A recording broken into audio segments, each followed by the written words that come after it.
You're obsessed, legendary game designer James M. Ward, with Tyrannosaurus Rexes. I put one in every product I write. Am I surprised? Drop that stupid sword and let's get busy. You put it against its head and you hear chick chick, and you probably have something with a bad primer.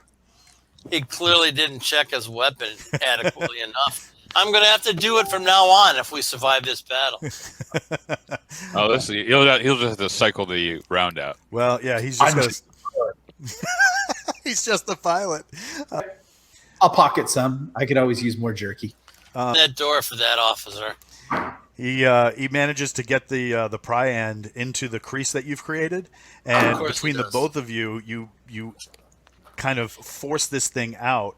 And after a couple of Samir's guys jump in, yeah, there's a Halligan tool.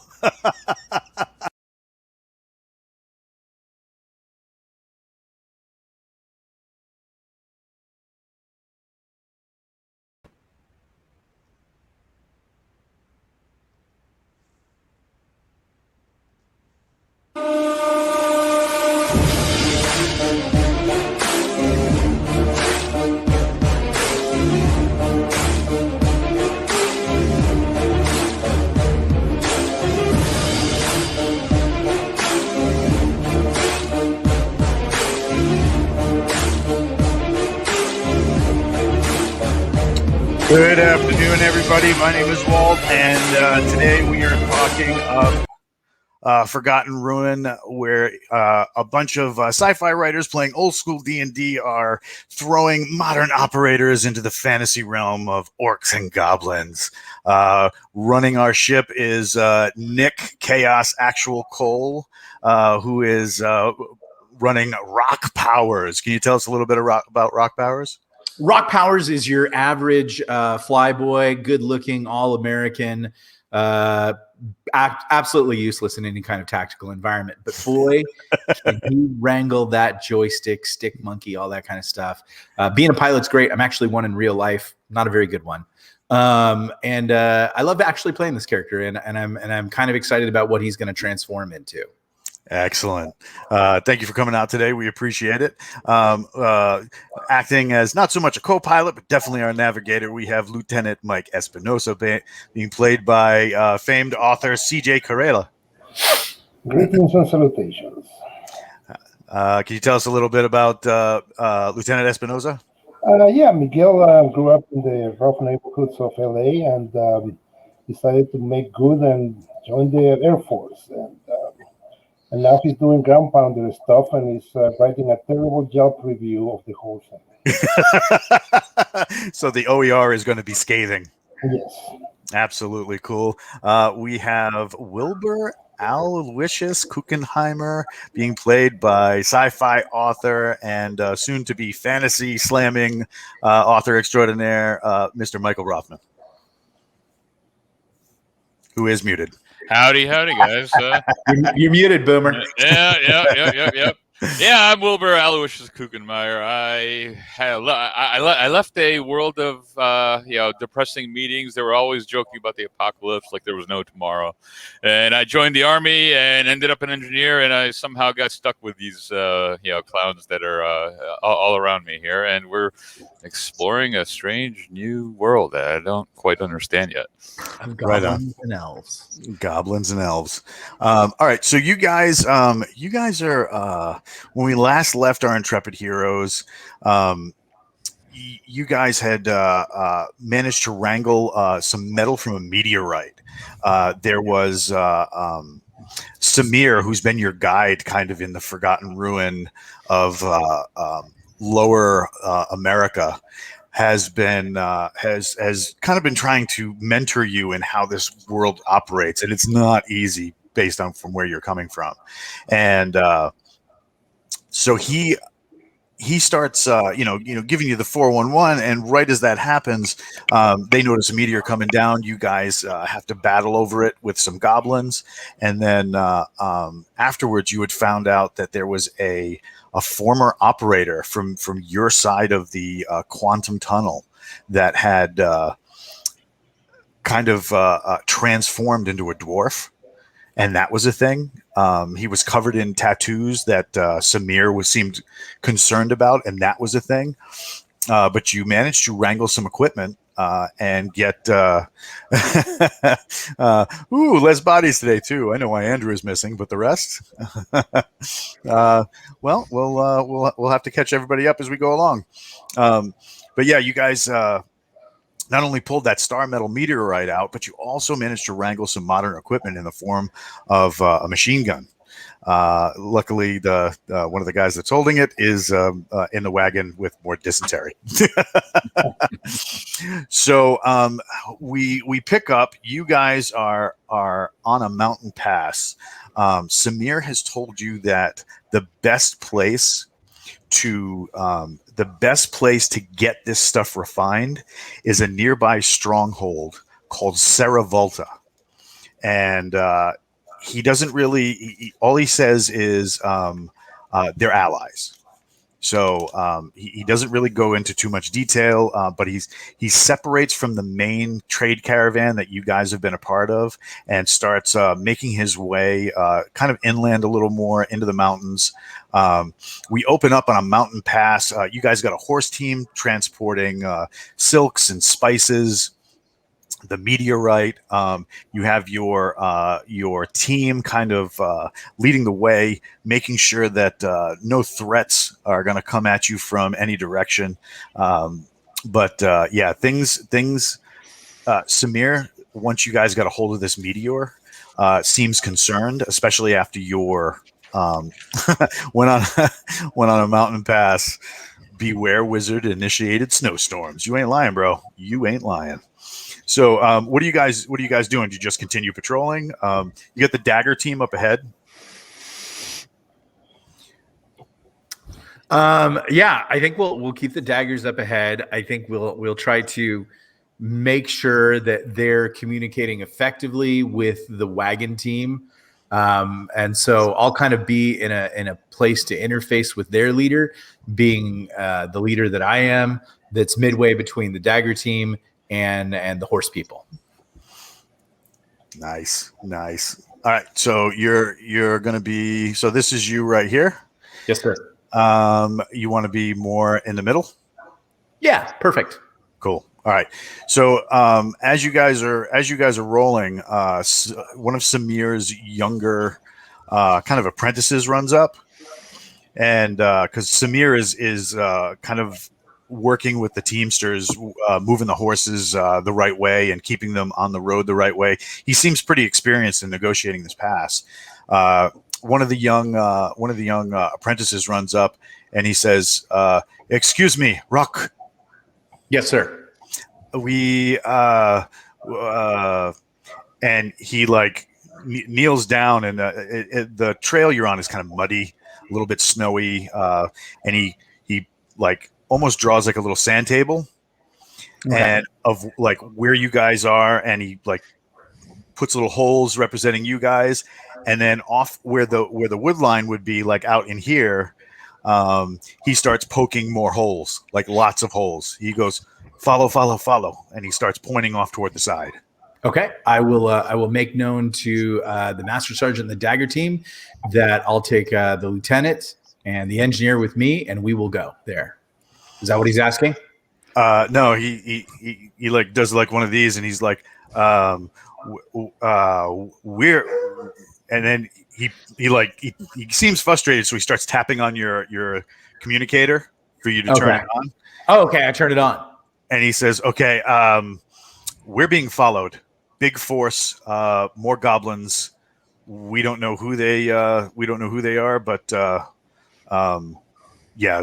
we need to start hustling." Okay, quick. I'll summon the engineer. And I'm right next to you. And wait, I have cast summon engineer. I see that there's some rocks here on the slope. Can we cause a landslide? It looks pretty stable.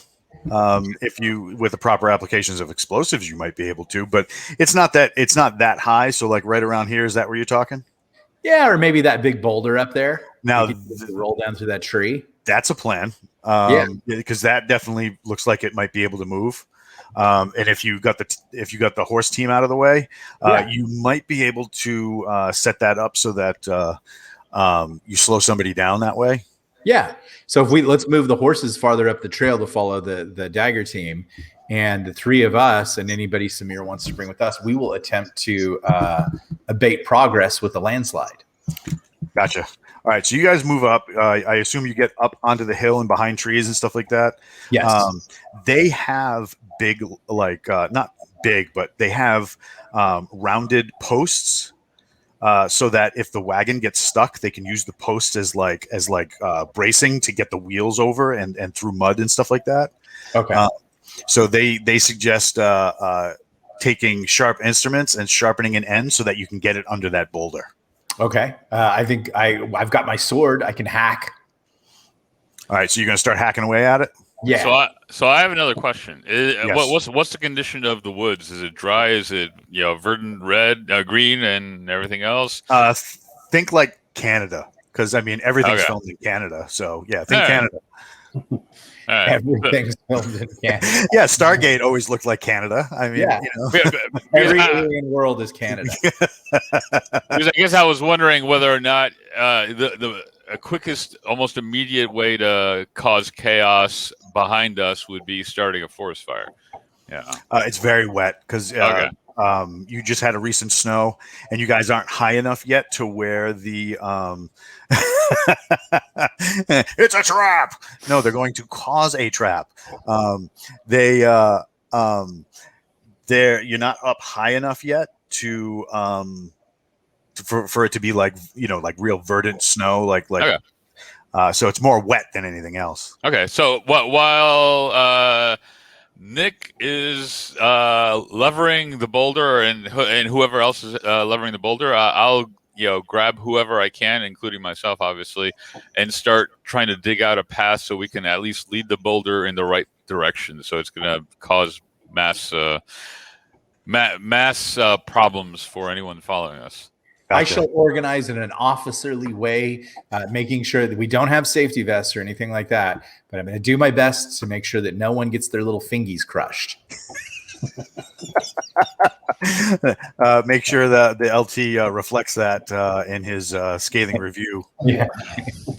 Captain seemed more obsessed with safety than killing them. Yeah, I'll help out as best I can. It's like Joe Biden bombing Syria today. At least we had diversity when we did it. So it takes a few minutes. You guys get a series of levers and you're back into the job that you're doing, and then you do get it so that it starts to heave. Right around that time, let me share the screen again. Right around that time, you get you start seeing the force coming out of the woodlands. Right, so right down here, these are all goblins. Okay, and you guys are up here. If I had like a quick way to make word bubbles, I would write like tee or something like that. So yeah, you guys see these things, probably 20 or 30 of them minimum. Okay. And out in the wood line over here, there's more. You can hear them moving through the trees, but their progress is much slower than the ones coming up the road. Okay, cool. Permission to open fire, sir. Well, let's drop the boulder first and let them scream, "Oh my gosh, I'm injured!" in Goblin. And when they call for medics, then we'll kill them. Very well. Right. All right. So safely, we'll do it safely and with much diversity. and do we have? I seem to recall from last session that we had discovered some oil and stuff like that. So yes, you do have like lamp oil. Yeah. So why don't we didn't take the 240 with us, right? You do have it. Yeah. Okay. Why don't the lieutenant and I AG and operate the 240, and Kuchenmeyer will lob flaming oil. That works. All right. So it takes about 3 to 5 minutes to kind of get them in the kill zone. Okay. between oil, a 240 Bravo, and a giant boulder, things are going to go off the chain. So who's going to go first? I'm gonna AG for the lieutenant, so I can manage the belt, and I know that keeping in mind that we basically linked our own belt, so we're gonna make sure it feeds pretty smoothly, and we'll open up with the 240, and then we'll ask Kuchenmeyer to then come in with the indirect. So, but what about the boulder? The boulder needs to go first, though, right? Oh, boulder first, yeah. Mr. Boulder is Mr. Boulder is our friend. He is fully he's armed. point. He's playing point. Yeah. Do you have the dagger team do that one? Yeah. We'll have the dagger team, or Samir if he came with us. Just once they get into the kill zone, I'll pump my fist twice and knife hand forward, and we'll roll that boulder. Does that make you Captain Knife Hand? Not even. Not even Captain Knife Hand. So Rock Powers is no match for Captain Knife Hand. Oh my God! And if Captain Knife Hand is basically Tyrus Rex meets Wolverine. Oh my God, I love it. And if you're not catching that reference, please go immediately to ForgottenRuin.com or Galaxy'sEdge.us and pick up Forgotten Ruin, the new novel by Nick Cole and Jason Ansbach. So back to the action. We have your dagger team up here. Well, there we go. We got your dagger team up there, and they grab a hold of this boulder, and they launch it. It carries with it a couple of trees. The trees go like tumbling end over end. It smashes this line of goblins. The boulder gets to about here as you hear like all the screaming and they have these like very whiny grating voices, like almost like a cross between like Gollum and like a cat hissing. They hit the ground hard, body parts and just a massive amount of mayhem getting slogged into the mud as the boulder reaches right around here and stops. You get a sense that like it has landed against something. After a moment, it takes we'll get to that in a second. You guys open up with the 240 Bravo? No, we wait. I hold. We're going to wait for goblin medics because we've got a nice little field of fire there from what I'm seeing. Yes. So let's see if the goblins call for medic. All right. So like I was saying earlier, you had goblins that were kind of coming through the trees. Yeah. They changed direction because they were headed instead of taking the road, they were headed across the wood line to get to the wagon. They changed direction to go help their buddies. And as that happens, you see the boulder change direction a little bit and get lifted. And you see they have a buddy. Oh, okay. He's anywhere between 9.5, 10 feet tall, greenish gray skin. He's got big tusks coming out of the lower jaw. He's covered in boils, and he's actually wearing what looks like somebody tried to put a goblin cuirass on him. So it looks like that dude who's like super swole at the gym that wears the small size plate carrier. Yeah. And he hoists the boulder and starts walking toward the injured as more goblins come out of this section of the wood line. Okay. As we get a lot of goblins in the wood line, I will give the order to unlive them. So Wilbur Aloysius Kuchenmeyer has a history with playing highlight as a professional long ago, and that being said, with some of the material available to me, created a quick sling of sorts to lob things far enough so he can hopefully try to hit said bad guy or big guy with some flaming oil. So start with that. Start in the back and move my way forward. So I'll start lobbing. All right. So as you start lobbing, you notice that the giant ogre has what looks like two goblins kind of riding on him. And he's it looks like they have cables. And he's got spikes driven into what look like the top of his pectoral muscle and his back. and then on each shoulder, so that it's almost like the goblins are steering him. And as he gets closer, you can see that he's not wearing, like he's not, you can't see his eyes. He's got what looks like a metal plate over his eyes, and it looks like they screwed bolts in to secure it to his skull. Nice guys. All right, so you're going to be lobbing some oil? Lobbing, yeah, lighten the wick and lobbing the oil. All right, gimme. So roll a 20, I'm assuming? Yes. So if you roll a 1, let me know. I roll a 16. All right, that's good. Yep. All right, so I assume you're going right here next to our friend? Yes. All right, so the oil hits and ignites. The thing is who can't see the fire suddenly feels the heat, as does the goblins that are right here. They're trapped between the wounded and their giant friend, who is now freaking out.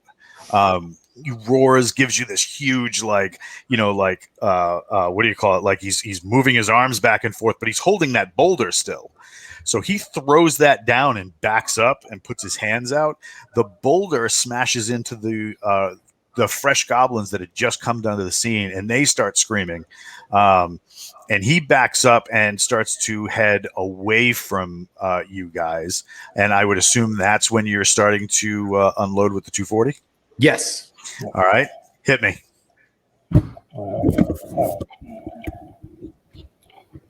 All right, so I'm firing. So I'm firing a couple of short bursts. All right. Well, I rolled a 2. So what is it? I rolled a 2. A 2.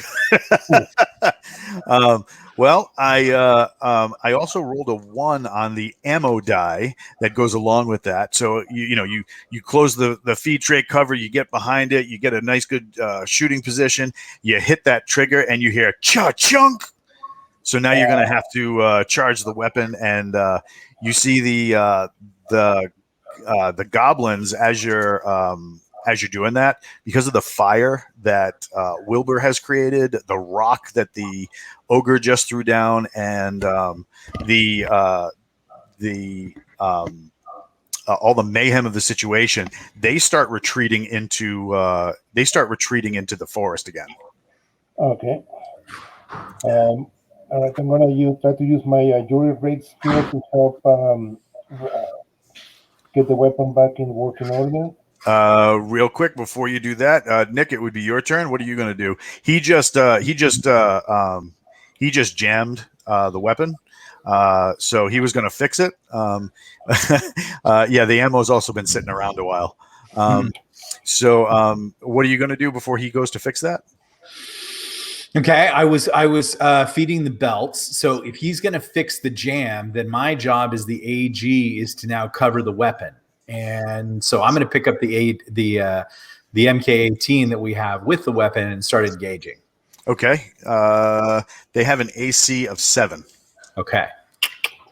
I think if I roll a 9 and rock powers,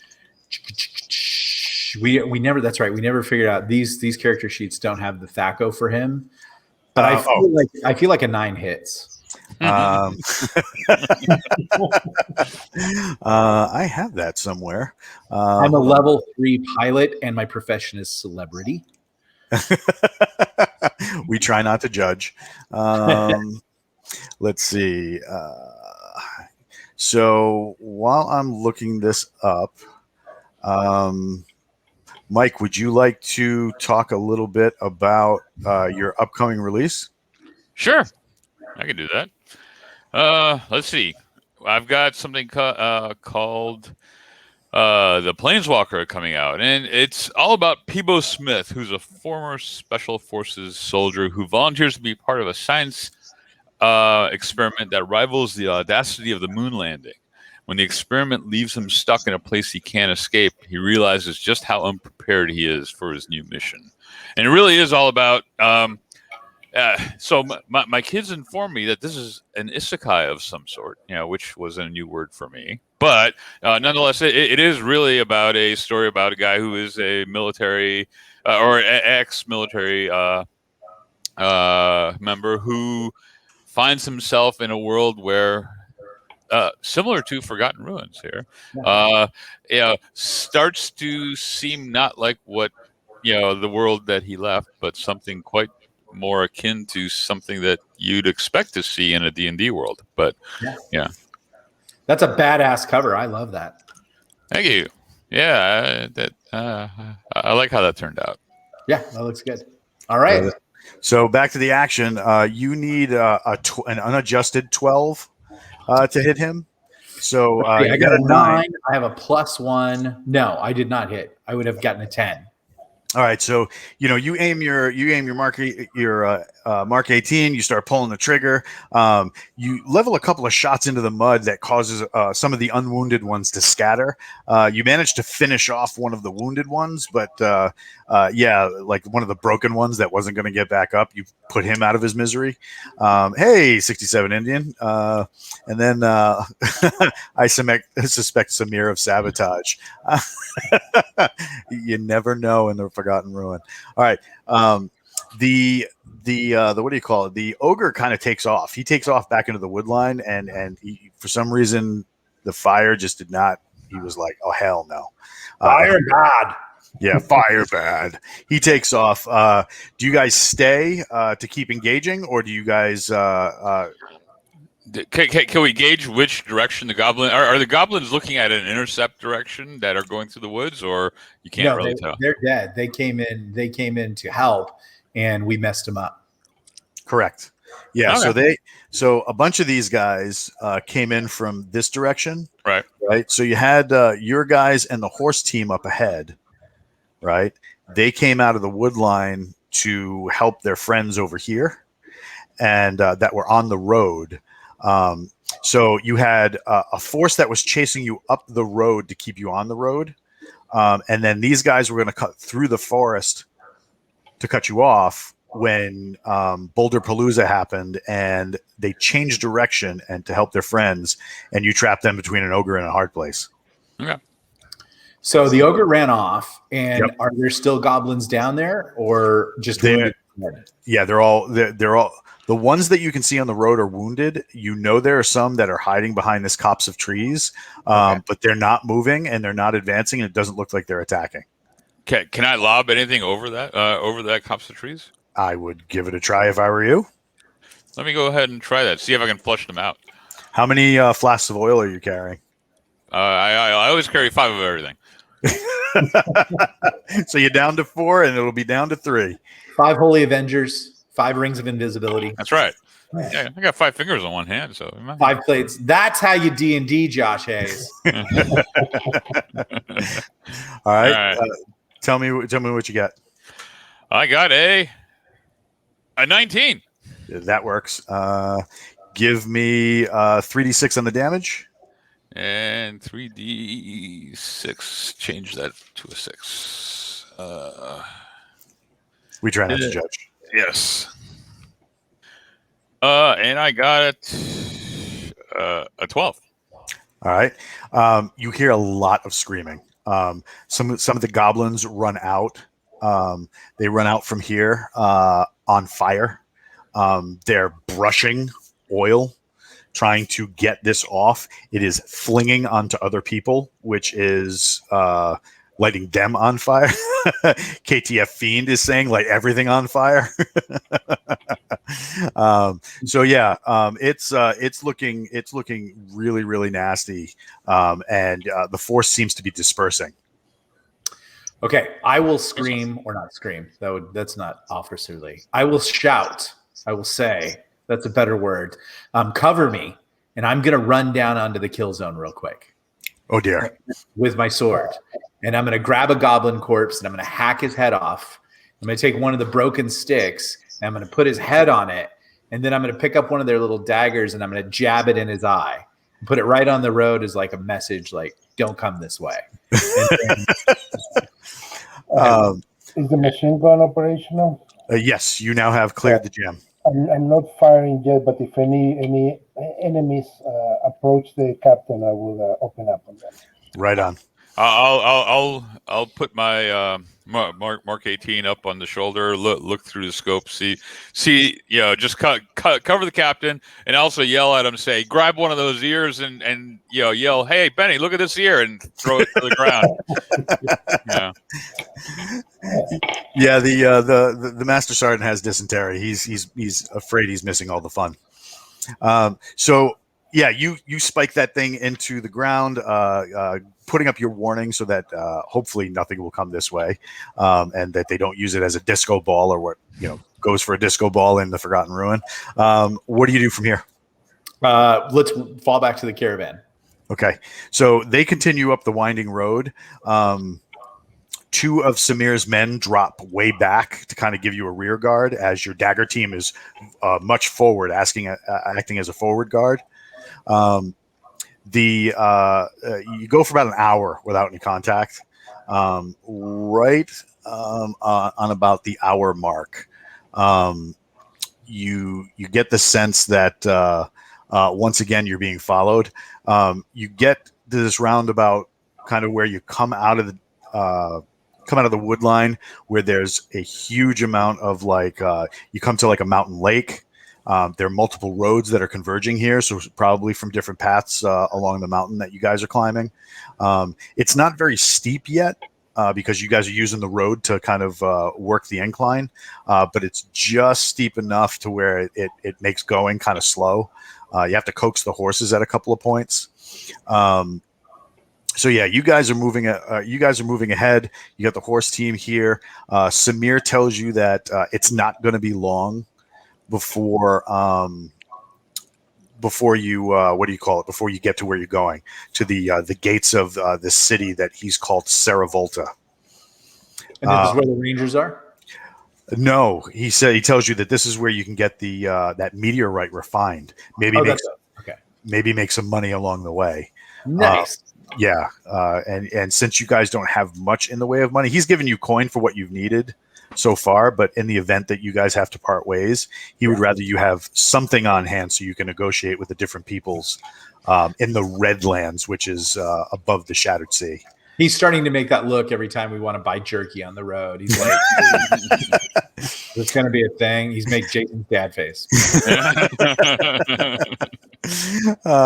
So he, what do you call it? So yeah, you start making the turn onto the lake, and one of the dagger teams come up, and he goes, "Excuse me, sir." And it's the guy who constantly gives the master sergeant crap, the guy Crowley. He's like, "Excuse me, sir. We got a drone up. We got another one of those like snot combat people." He goes, "Please don't make me say it."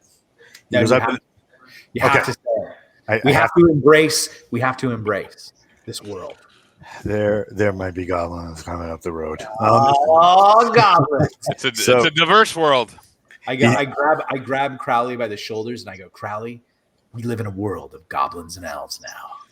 He says, he goes, I read this cool book once. We need a Kennedy. And he walks away. I will be your Kennedy. I will make this magic. So he walks away, and he gives you they're not this close, but they're advancing. Right. You got that ogre again, and your little snotlings, the goblins are making their way behind it. They got it leading this time. Once again, you have two goblins that are like riding its shoulders, acting as almost like a steering mechanism for the thing, because like I said, they got a plate bolted to this thing's skull, so he can't use his eyes. Okay. So yeah, what do you do? Well, one time I saw this Navy SEAL commercial in the 80s.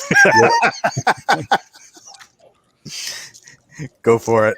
Where they all popped out of the lake and started firing at people. I asked people who know, is that a thing? Because I'm in the Air Force. Is that a thing that can be done? Who do you ask? One of the dagger team? Yeah, like could we could you guys take some little reeds and get down beneath the water, and then we could put the 240 team up here, and then as they come into our little kill zone, we could do like a little L-shaped ambush, like the 240 team up there, like kind of hunkered down behind a rock, and then the ogre comes here, and then the daggers like Navy SEAL up out of the water. And like the engineer raises his hand and says, "Sir, I do have a question. Since this world seems to have some things like goblins and whatnot, I wonder what the water might have." Good point.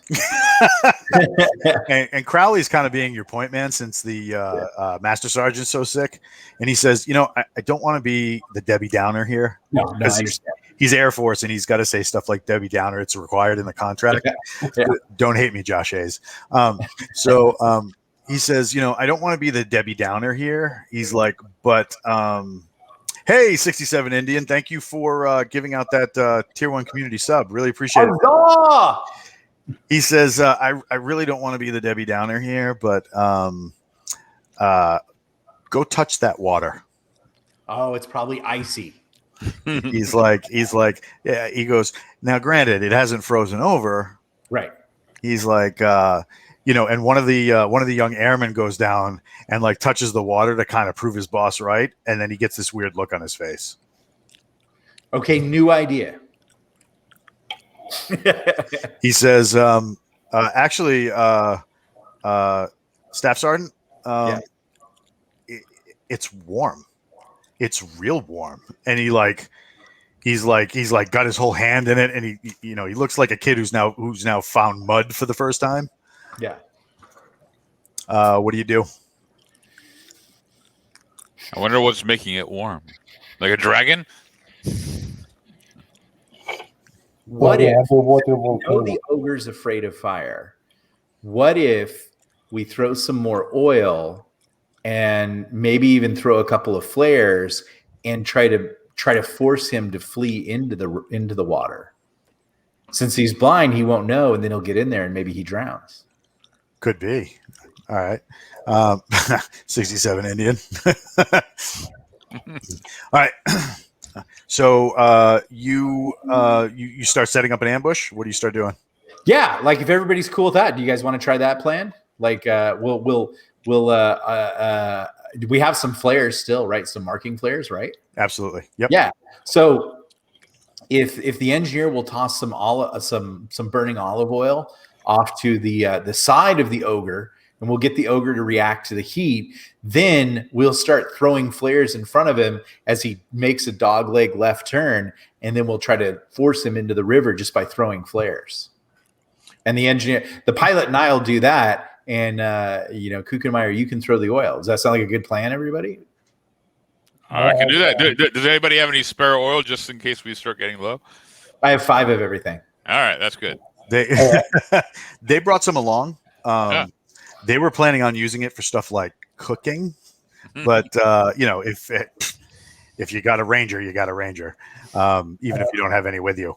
So the dagger team get into the water. They prime their weapons, and what do you call it? They get low, but they don't like submerge themselves. Instead, using stuff like leaf and log debris to kind of hide themselves in the water. And they pretty much set up an L-shaped ambush. So you guys will be firing straight down the road, and they'll fire from the corner as you attract the bad guys. Okay, let's do it. All right. So I'll lob the flasks of oil, first flask of oil behind the guy, so it's kind of crowd him towards the direction we want to go. We want him to go. All right. And I rolled a 16. All right. So hold on one second. We're setting up the board here, and it takes them a good few minutes to advance because they're not advancing quickly this time. It looks like they're advancing very slow, and they got the ogre leading the way this time. All right, so you throw as he crests and breaks through the Y intersection of the road. I'm aiming right behind him, so kind of lead him in the same direction he's going towards the water, towards us. All right. I'm gonna be manning the belts, but first off, I'm gonna put on these 3 racks of ribs. So I'll be on in like 2 minutes. All right. I feel cheated. All right, so you lob the first thing of oil as he crests and comes out of the tree line. Yep. All right. So he takes what do you call it? He gets hit with. Oh wait, I need an attack roll. Give me an attack roll and tell me what you get. Oh, I did it 16. Oh, 16? All right, Yeah. He so it's gonna hit. Which side? All right, so it does hit behind him. You get that loud spiky pop. They're talking about some weird stuff in the chat. So yeah, you get that spiky pop of something, like glass breaking and like the woof of the thing exploding and lighting on fire. He, in predictable fashion, runs straight towards you to get away from the flames. So now let's roll for initiative. Give me a roll for the group, please. Oh God, really? 20 said? Yeah, that's fine. Yeah. 17. All right, 2, and you guys got a 17. All right, so CJ, you're firing a burst at one of the ogre riders. Oh, you're gonna try and knock one of those guys off his shoulders? Yeah. Hit me. They got an AC of 7. Okay, well, I got a 16. Ooh, that's nice. 16, and give me 3. No, it's 2d6 plus 2. All right. 11. Oof. So you basically turn him into a hurricane of cotton candy and bad intentions as he explodes off that thing's shoulder. It kind of the ogre, because it's being kind of like dragged, almost like how a person might try and lead a horse. He now loses that control of that side, so he automatically starts moving toward the lake. Nick had said that he's just going to be feeding you. Now they go to. Oh wait, your fire team in the water unloads and starts taking shots at the ogre as it rushes into the water. And they hit it several times. It does that. It kind of like guards its face, and in the process of bringing its arms up to protect itself against incoming rounds, it flings its other goblin into the water right next to where the dagger team is. And from what you can see, it doesn't look like it can swim. So it starts splashing around and screaming and stuff like that. In the tree line, you could see goblins moving around the trees, and they start. Ooh, that's not good. They start firing, or not firing, but loosing arrows. So they loose arrows in a high arc. You see like this small wave of arrows come over and start, excuse me, heading toward where the machine gun is. Give me, what do you call it? Give me a roll for Nick. Somebody roll 2d10. Tell me what you get. It's percentage. Percentage. 23. 23. All right. Nick takes a round in the leg. Not a round, but an arrow. An arrow pierces his leg, basically like pinning him to the mud. And he gets what do you call it? When he comes back, let him know. He gets 4 points of damage to his leg. So, what do you guys do? That was it. Can we see how many people, how many goblins we've got facing us? You can't tell. It's indeterminate in the trees. Any idea how many arrows came our way? Probably 20 or 30. No, that's not good. Yeah, well, I'm gonna try to suppress the archers by right. firing several bursts along the tree line. And I'll go ahead and lob something at the tree line just to kind of make them aware that bad things are maybe going to come down. The gods of the world are raining fire upon them. So Gotcha. All right, go for it. Okay, firing. Roll a 12. and I rolled a 15. All right. So hold on 1 second. All right. So go for it. Would you get a 12? I got a 12. And who are you firing at? I'm firing at the archers.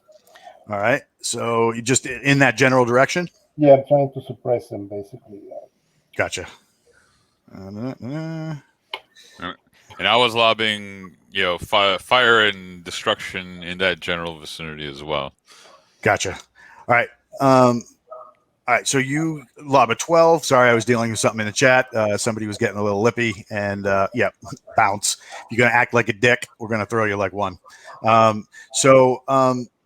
You light into the tree line. You get the cyclic chung chung chung chung chung chung. Right. You hear the hard slap of rounds against wood, splintering and just basically peppering the enemy force. You get. It looks like 2 goblins get knocked down from the assault. Nick, did they tell you you got hit for 4 points? No. You got hit You're for 4 hurt, points sir. in an arrow barrage where you had what do you call it? You had like a wave of arrows come over the trees. Okay. And it's sticking through your leg right now. So. And I did a diving catch to try to intercept the bullet, but it didn't work out. Yeah.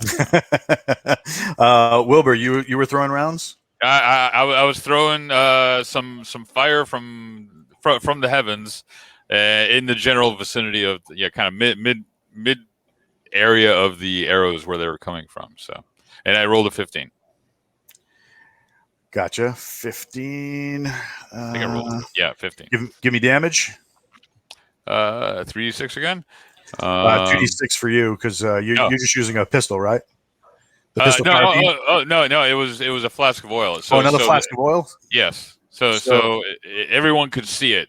That was the kind of the point of it. Gotcha. Go for it. And you got All 16. Right. Give me 3d6 damage. And I've got a 10. Oof. All right. So right around here, you see the what do you call it? The flask break and explode, kind of adding to the fire that was here before. And it's starting to catch these 2 trees on fire. All right. How are our buddies reacting? It seems like they're spreading out throughout the trees, but not retreating. All right. All right, let's see. That brings us back around to. I'm gonna borrow some flasks from the captain. Yeah, just to replenish my supplies. The ogre is now changing direction again because he's taken a bunch of shots from the dagger team that is in the water. He's going back the way he came, but staying like along the water where. What do you call it? Where he's away from the flame. That brings us to CJ. I will fire a burst at the ogre. All right. And got a 3. Ooh. And your ammo seems to be holding. Cross off. So you have 200 rounds that you can use right now that are linked, right? So just if you want to keep track, you've gone through about a third of it. Okay. Okay.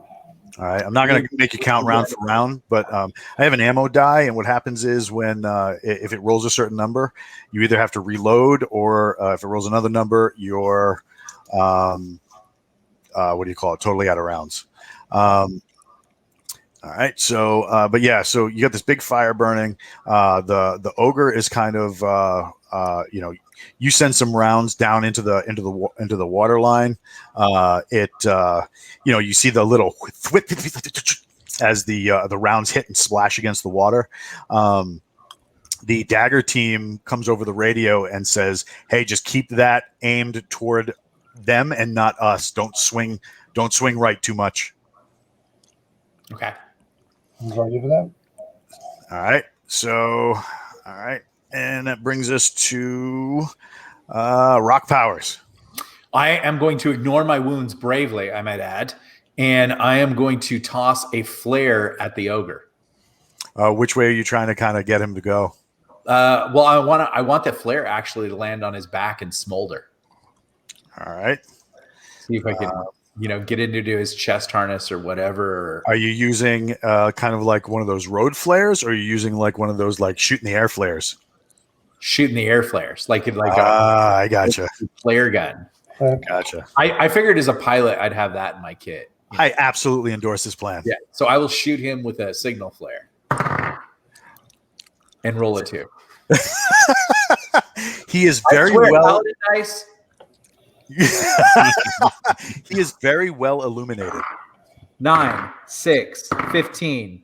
Finally, 19, 17. Okay. Paladin dice. You better start rolling better. He's very well illuminated. Maybe. Hey, can we maybe roll a direction dice to see where that flare landed? I'm doing that right now.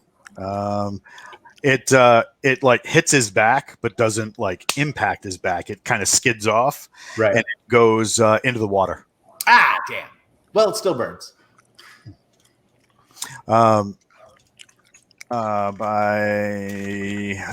Dealing with something chat wise. There we go. All right, so that brings us to Mike.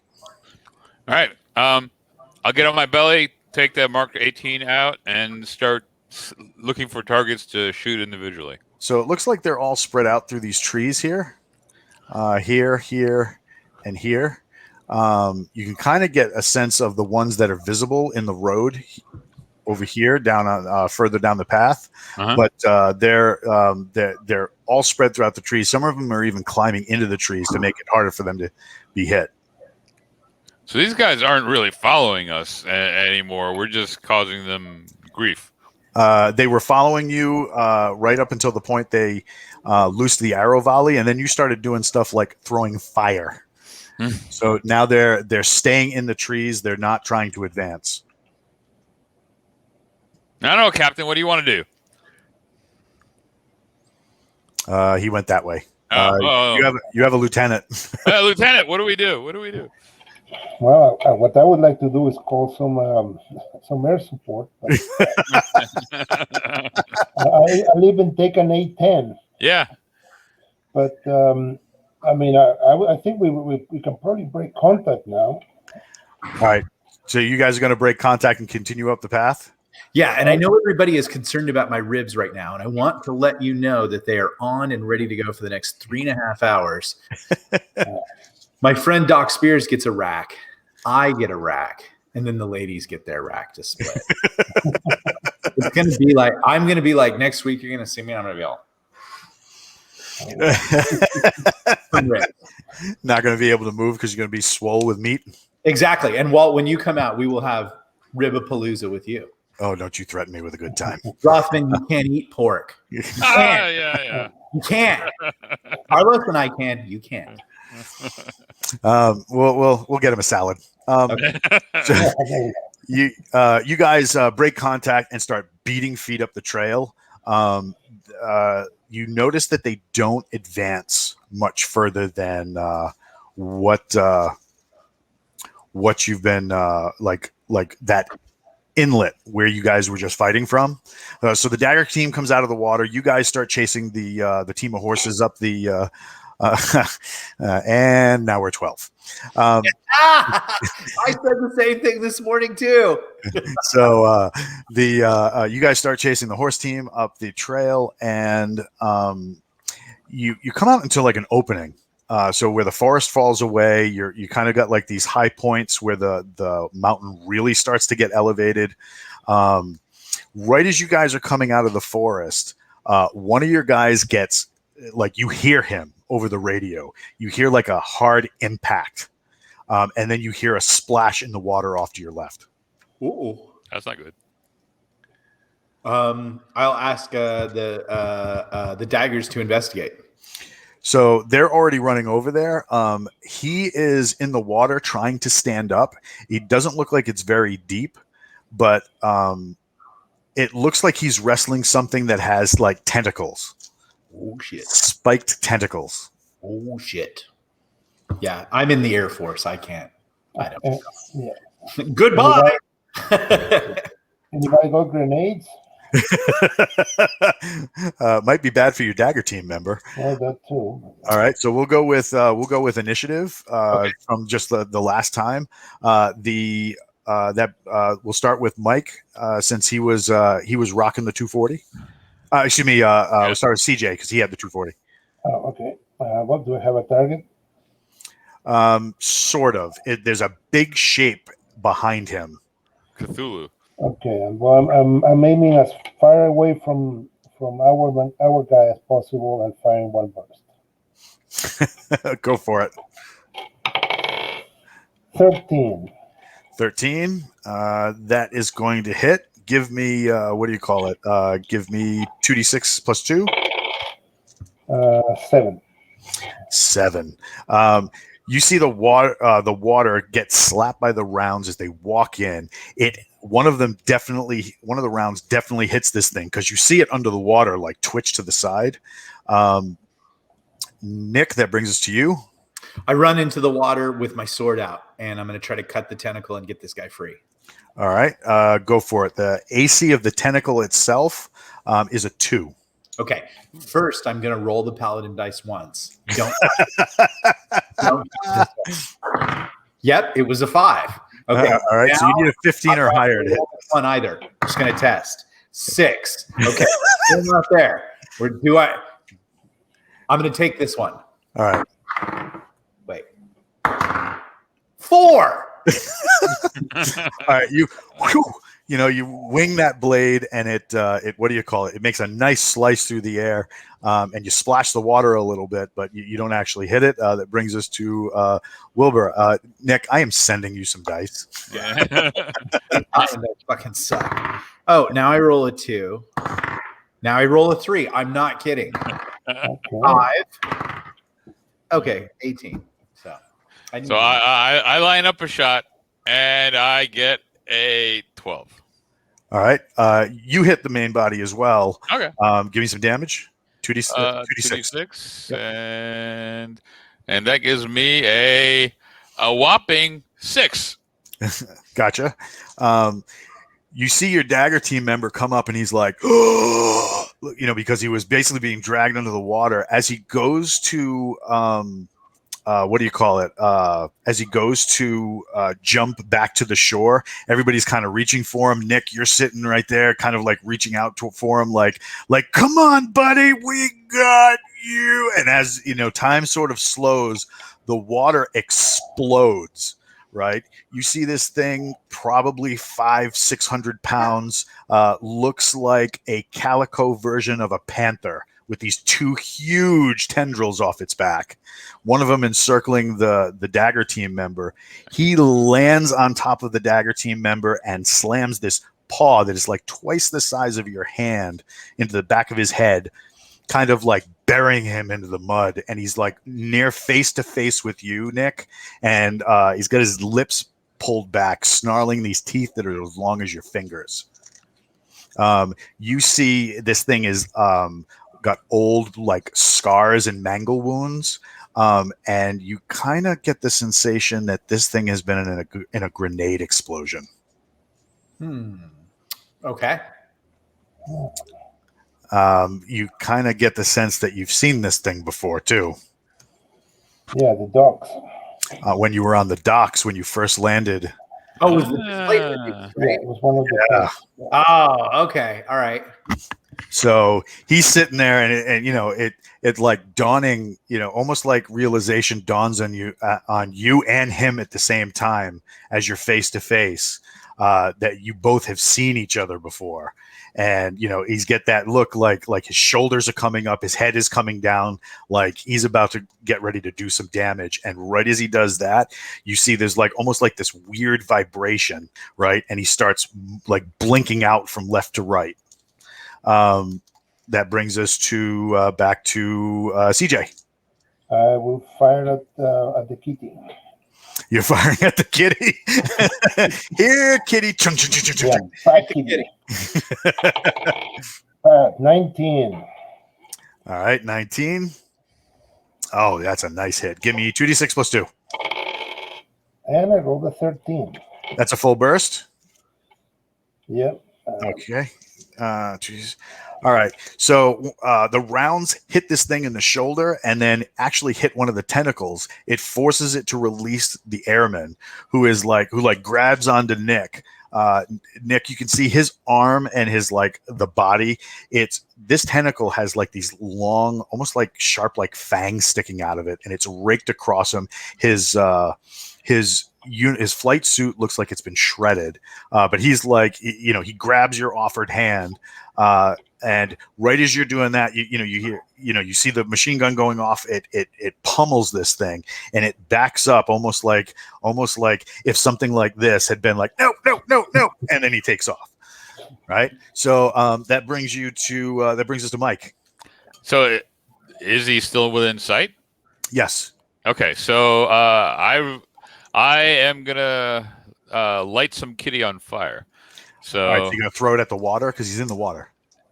But a large part of him is above the water, right? Yes. So you're gonna try and hit him with the flask itself. Yep. All right. You need a 17 or higher. I got an 18. Oh, that works. Yeah. And I got 15 points of damage. So take that. Take that. Wait a minute. Go for it. Go ahead. Take that, you furry beast. He explodes in this huge plume of fire. It's not so much like that like a regular cat, but there's this large, almost grating hiss. It tries to submerge itself, and when it comes back out, the oil is still lit, and it bounds off into the forest. All right. He won't like us next time. What's that? I will rescue the airman. All right, so you guys pull him out. He is messed up. He's hurt bad.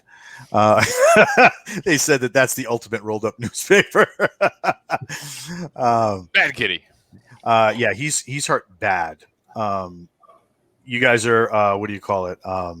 You guys start rendering first aid. Blah blah blah. Samir comes in. He starts rendering aid, and then eventually they get him into the wagon. What do you guys do? Do we have our rune guy anywhere around? No, the guy with the tattoos? No. Yeah. Samir comes up and he's like, it would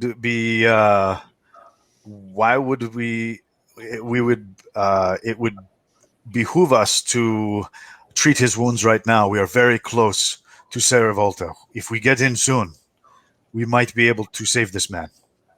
Let's do it. We'll make a poncho litter and save him. All right. So you guys hike it really, really fast. You're moving the wagon a little quicker than it should be moving. A couple of times you hear cracks and creaks in the wheels. And I'm running along trying to fix things as they're starting to wobble out of place. Right on. Knock it here, knock it there. I got a hammer. Yeah. You round this bend, and it's there's a mountain. Where the mountain just sharply rises in front of you. The escarpment has this huge carved, almost like gateway into it, and riding toward you on giant, what look like rams, are these armored people in plate mail armor straight out of Lord of the Rings. Samir actually slows the team. And he says, please, do not shoot these. These are friends. I tell everybody not to shoot these. After a moment, you get surrounded by this strange cavalry. These rams are huge, probably 4.5 feet tall at the shoulder. So they're big. But the thing that strikes you is the people are not very big. maybe equally as big as the rams, but they're full adults. One of them comes up, and he's in really nice plate armor. Sheep knights. As for where has Samir been in all this fight? With the wagon. As the guys have been fighting the threat, they're moving the wagon forward. So this one guy comes up, and he is in really nice plate armor. And he salutes. He puts his hand up, and he raises his visor, and then holds his, puts his axe in his other hand. And the rest of his cavalry seems to have these crazy looking crossbows. It almost looks like a crossbow with a modern rifle stock and what looks like a thin railed piece in the center above the string. So he salutes Samir. Samir salutes in the same way, and he says, "Samir, it's been a day. Who do you have with you?" Us. he just gestures. He's like, "May I introduce some new friends? But we've had complications on the road." And they get to talking. This captain kind of dismounts and walks up, and he's doing one of those things where he's got his hands on his hips and he looks very stately, but you guys are having a hard time taking him seriously because he's the size of a 12-year-old. He says, "Who or what are you?" And you're hearing this all in your earpieces, because he's not speaking English. Okay. I will step forward as the captain, and I will introduce myself as Rock Powers, Captain, U.S. Air Force, and we are on our way to see the Rangers. So as you say this, everybody goes, kind of like this, like collective gasp, and they look because all of this noise of you speaking is being echoed by your arm, and it's coming out in their language, but as you say your name, they all look like, oh my goodness. He looks at Samir. Samir starts dying laughing. He says, "Your name is," and it comes back over your earpiece as Rock Power, not Rock Powers. Okay. He says, "Is that correct?" Pretty much, yeah. That's me. That's the name my parents gave me when they decided to have me. They thought it was strong and impressive, and as you can see by my display of me, it is. He says, I your parents named you this. They must have brought you out for some greatness. I Rock Power, right? And every time he says it, the cavalry with him gets these really weird looks between each other. Like he's saying something he probably either shouldn't be saying out loud or something that shouldn't be associated with you. And then it kind of clicks for him, and he says, "But you're with the Rangers from the Broken Teeth." I look back to my men and I go, I think they've heard of me. Effectively, we are on our way to meet up with them. We come from another place, and we have not met in this place. And he looks at Samir like he's confused, and he says, "My lord." And he bows a little bit, not totally, but just enough to show respect. And he says, "You are my esteemed guest." He goes, "If you would please, we will get your men inside and tend to them." He goes, "Please stow your weapons." He's like, while all out here have worked and respect those of the Broken Teeth, inside is a different environment. We understand, and we will abide by these conditions, and we appreciate your aid of succor and diplomacy and relationship.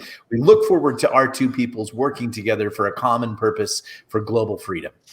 One of the riders kind of decocks the crossbow, and she gives you this appraising look, and she says, "I don't know about all this mutual cooperation, but hopefully they can get drunk." and the cavalry kind of wheels around, kind of falls in behind you, and starts pushing you toward the big gate. It's like a massive portcullis.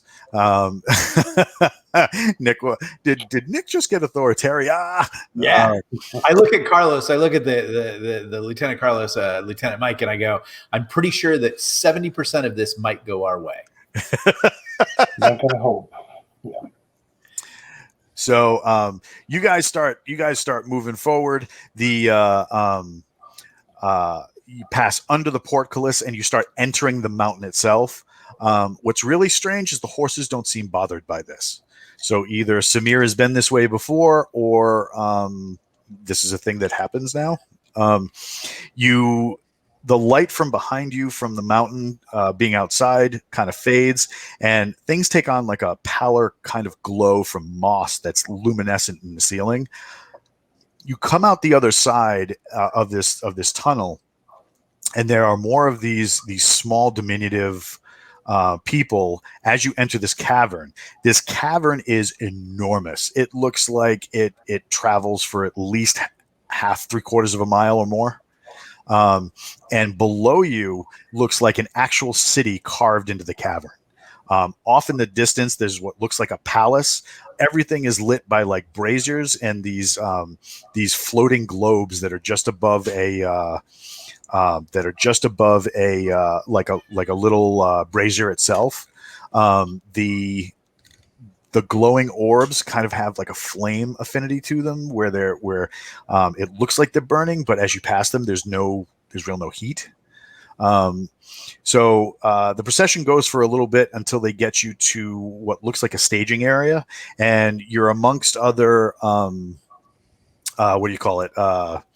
Like traders, caravans, stuff like that. One of the things that freaks you out is as you guys are kind of setting up, there appears to be a small entourage of men that are as tall as these other people are short. So 8.5 to 9 feet tall or more, probably as big as the ogre. Their heads are the heads of bulls. They're carrying what look like axes and spear axes. They have like these almost like mohawks down the center of their heads that come off in these braids with all these colorful beads. Their armor is like a plate in the center with almost like wooden plates coming off it. It looks very, very impressive. As they pass, one of them just looks kind of appraises you, huffs, and continues forward. They take the small guys take your dagger team member who's wounded, and they start working him over. One of the cavalrymen jumps off and pulls off a gauntlet, and you can see his hand from the knuckles forward are all tattooed.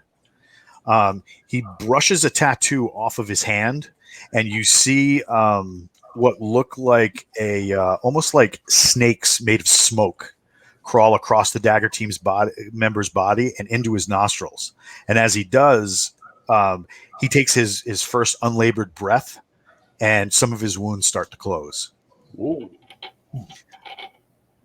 The captain walks up and he says, I apologize if this is a little busy here. We don't normally rush people in here like this. But seeing as you are a friend of the caravan and you are under siege, we welcome you to Saravolta. He says, we will do our best to entertain you. You have free reign of the market. Your weapons must stay locked to your sides. Do not present them if there is a problem. A guard will be by shortly.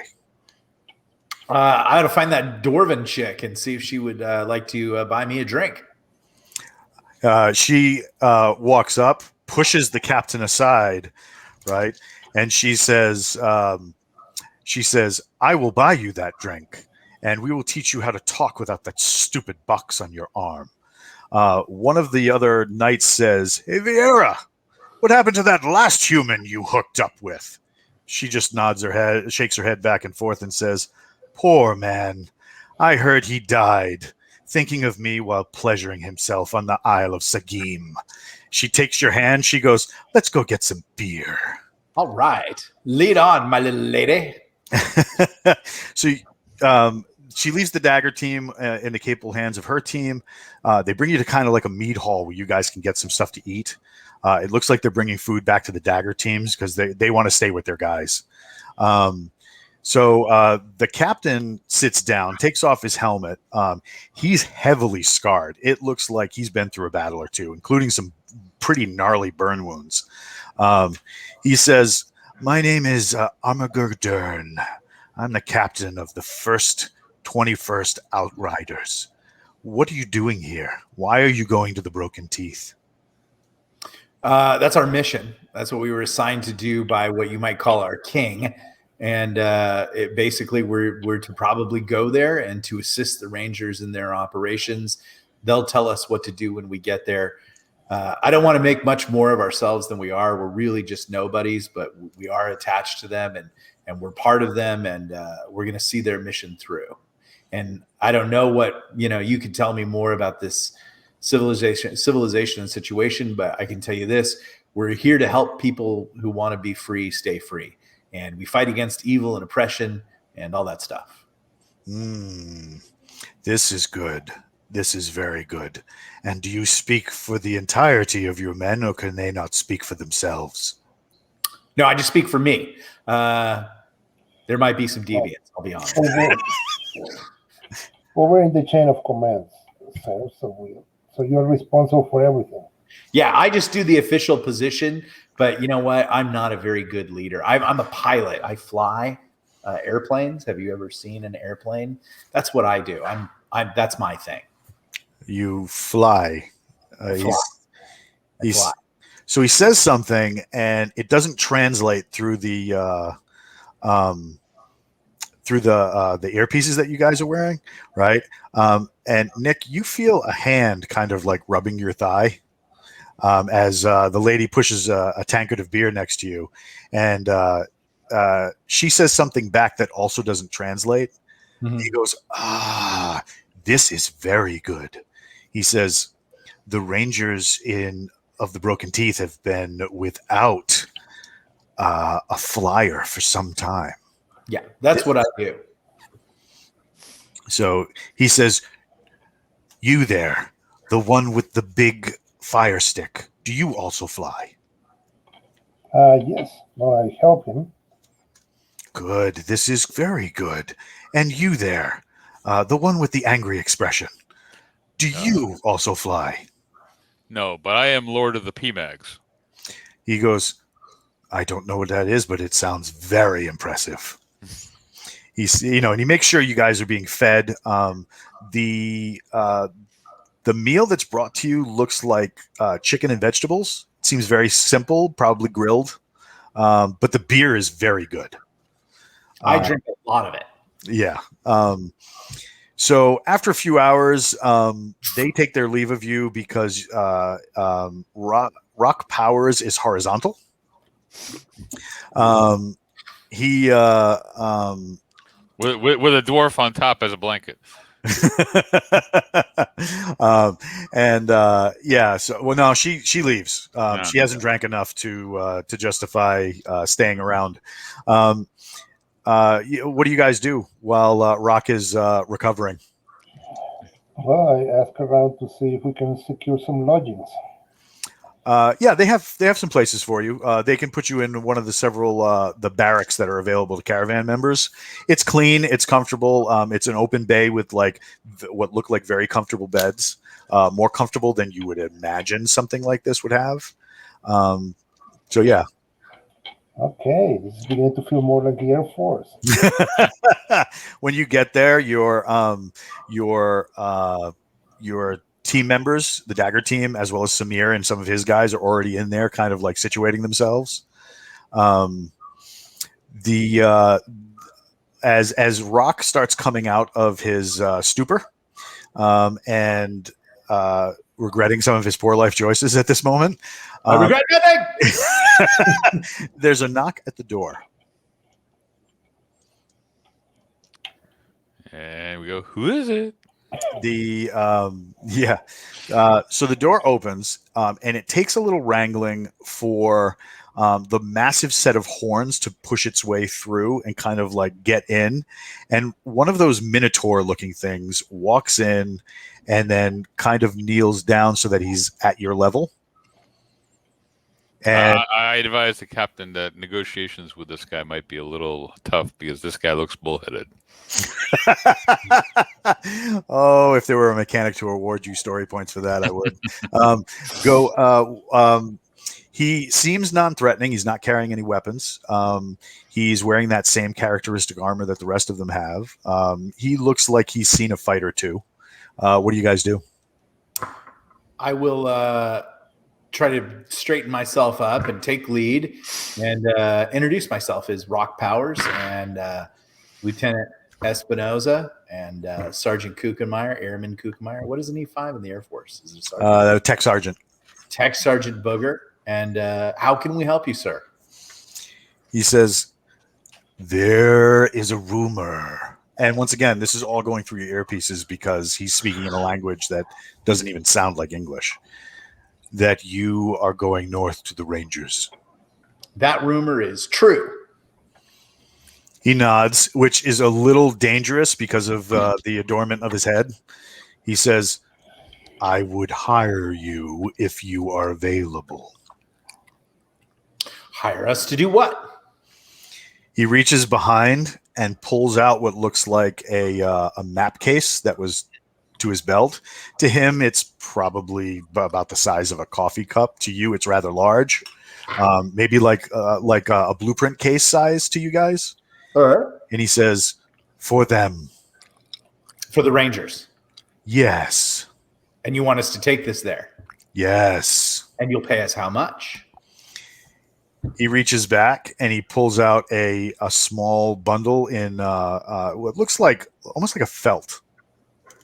He unwraps it, and it's got 4 thumb-sized looking gems in it. I don't understand gems. They didn't cover that in Colorado. How much money is this Samir? So you'll have somebody.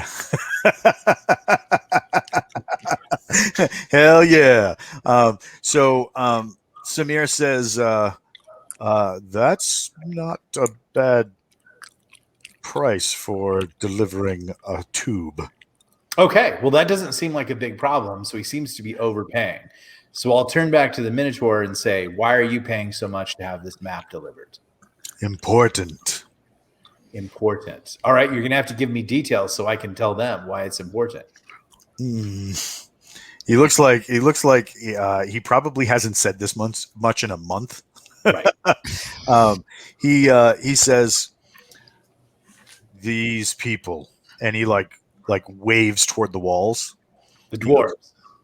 Good people. Good people. He goes, but there are others. He goes, those whose rune magic are evil, off, black. He goes, these things, they hound us. Okay. All right. He goes, with this, Rangers can help. Okay. I will collect his 4 gems and take the map case and say, we'll deliver it. He looks to Samir, and Samir kind of nods, and he says, thank you. And he reaches up and he pulls, he's got something like tied to his, that looks like beads tied to his, what do you call it? His armor. He carefully unlaces it, and then he kind of hands it to you like he's giving you something precious. All right. I shall receive this gift, and I will ask his name. He says, I am Donovan. I am of... and he's like starts struggling for words again. He goes, let's say I am Donovan. Okay. I will say thank you for that, and I will take out my bag of dice. Uh-huh.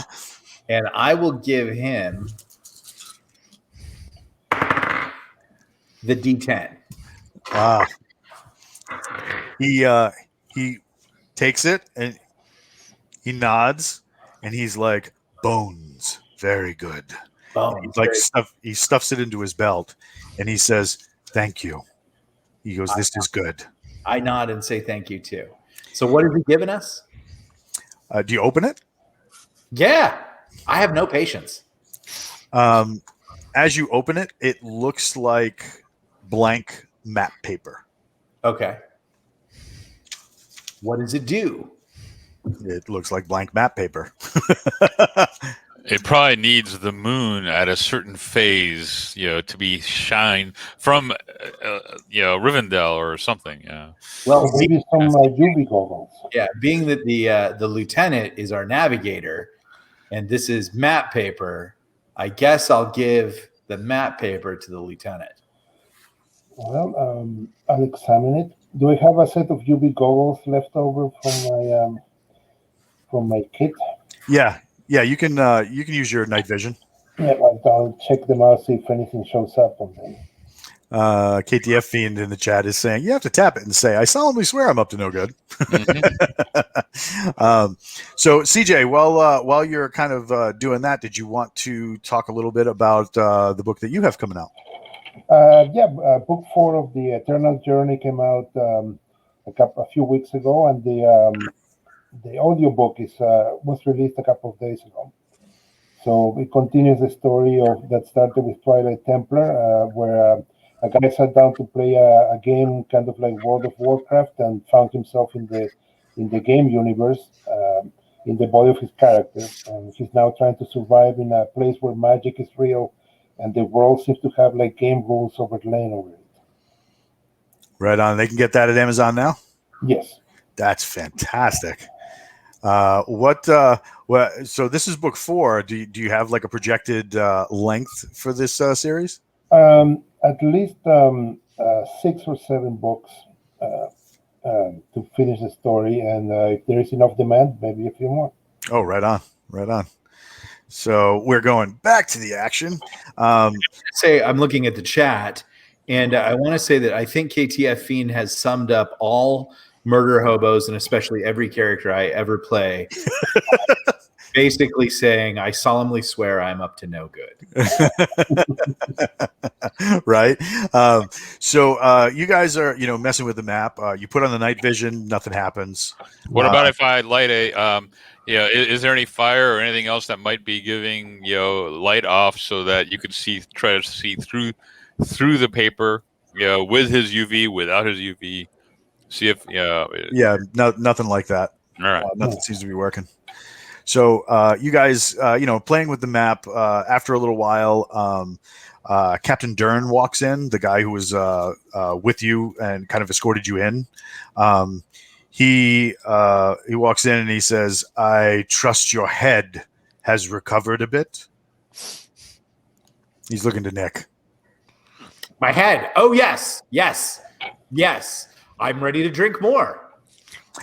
"Oh, we will be ready to provide more." He says, "We have some of our Inferno Smiths working on the meteor that you brought." Yes.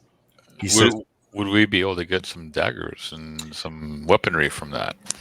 "Seeing as you are associated with those of the Broken Teeth, on who we have good relations, and I just saw a member of the Halkota tribe walking out. I assume you're on good relations with them as well. We were wondering if you'd like to see some of your metal forged." We would love it. So Get a drink to do this. he says, "Oh, don't worry about that. There's always beer at hand here." Sweet. So he brings you guys out and he kind of walks you through the market, and it's like being in New York City the first time you're in New York City.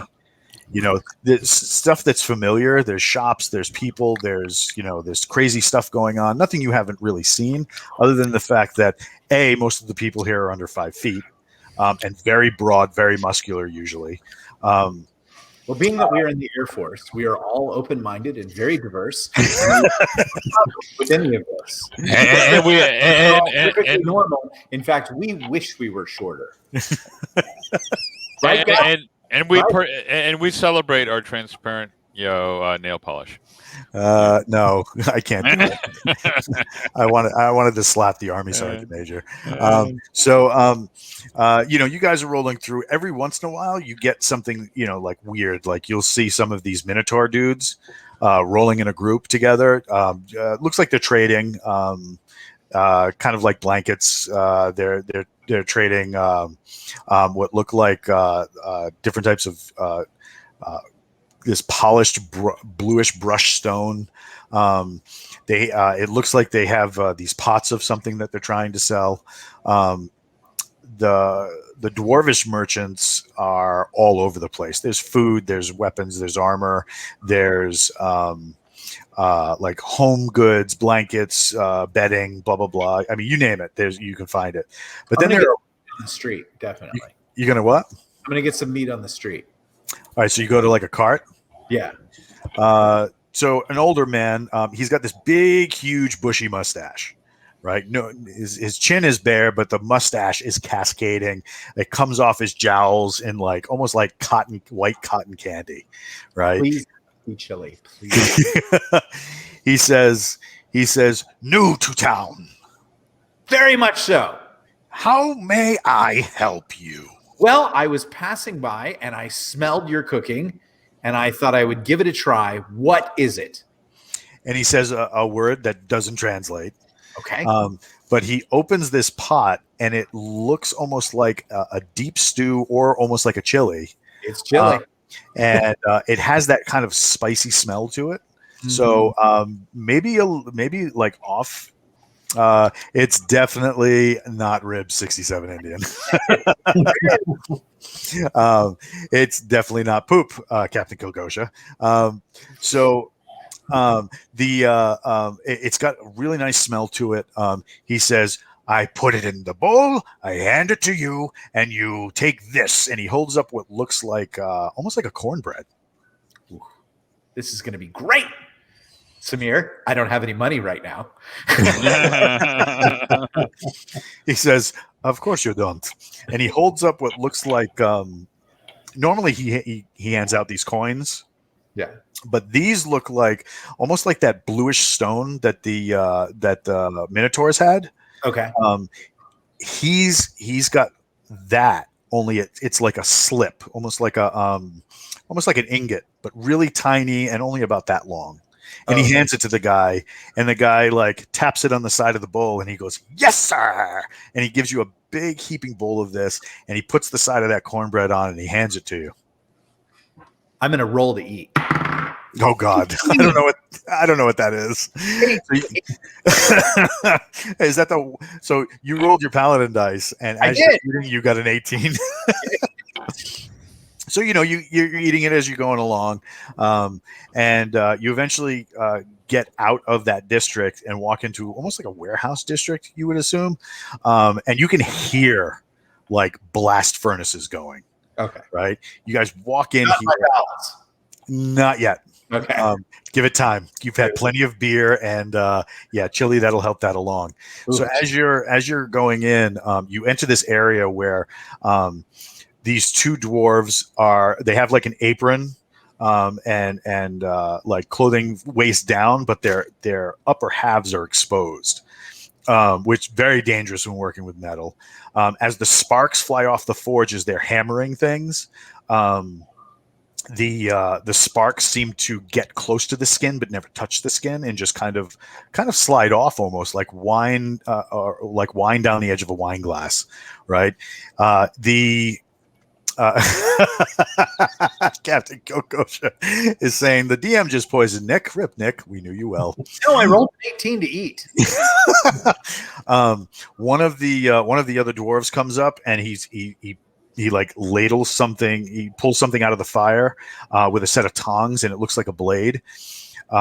He sets the tongs down and he brushes his arm. The tattoo on his arm turns into almost like translucent blue smoke, forming itself into a hammer. And he starts wailing on these things. Every time he hits this thing, there's an explosion of sparks, and it sounds like thunder going off. So he says, Dern, the captain who's with you, says, "Have you ever seen this?" No. So he says, We are working your metal now. Per our agreement with Samir, when he finds star metal of this quality. Sorry to interrupt, but roll a d20. You have the trots for that many hours. Thanks, KTF Fiend. So he says, per our agreement with Samir, we usually take half of what we smelt from the rock. He says, everything else goes back to you. He says, Samir has indicated that you are to have your choice. What would you like made of this metal? I would say this. Why don't you let the three of us, why don't you forge the three of us each one weapon and you keep the rest? He says we already keep half. Okay. Would that be about half? Would that be perfect? We want to be more than fair with you. And he nods and he says, we don't have to worry about fair. There are more of us than there are of you. Okay, perfect. So these guys are going to town on these weapons. You stand there for about an hour. What do you ask to have made? Let's start with Lieutenant Espinoza. What do you need? Well, sir, I could use an M4, but I don't think they can make us one. Yeah. Instead of that, how about a nice long spear? A spear? Yeah. Okay. They get to work. Wilbur. A footman's mace. Ooh. They seem happy about that, and they get to work. And Nick, what are you going to have made? I'd like a bastard sword. And they get to work. Roughly hour and a half later, it seems like they are, normally this process can take weeks, depending on what they're crafting and how. It seems that the magic that are coming off their tattoos makes the process go incredibly quickly. They also use this strange magic to keep the forge going ridiculously hot. It's seriously like a blast furnace in here, much more than just a standard blacksmith's forge. After a little bit, one of the smiths comes forward and talks to the captain, and he says, "Will your sword have a name?" It will. It will. It's going to be called. Dave. Called Seven. Seven. He says, "Interesting." So he remarks it to the dwarf, and he says, he looks to CJ, and he says, "Will your spear have a name?"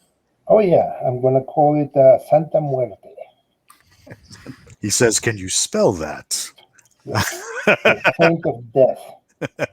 So then he says, "Wilbur," or excuse me, he says to you, Wilbur, he says, "Will your weapon have a name?" The Hebrew hammer. Let's do that then. Oh no! I like it. I actually know a Jewish loiter with a 45 that says Hebrew hammer carved on the side of it. So after a little bit, that's awesome. After a little bit, they come back with the weapons.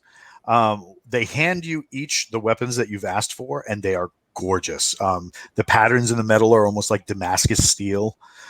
And he says, little Mike, he says,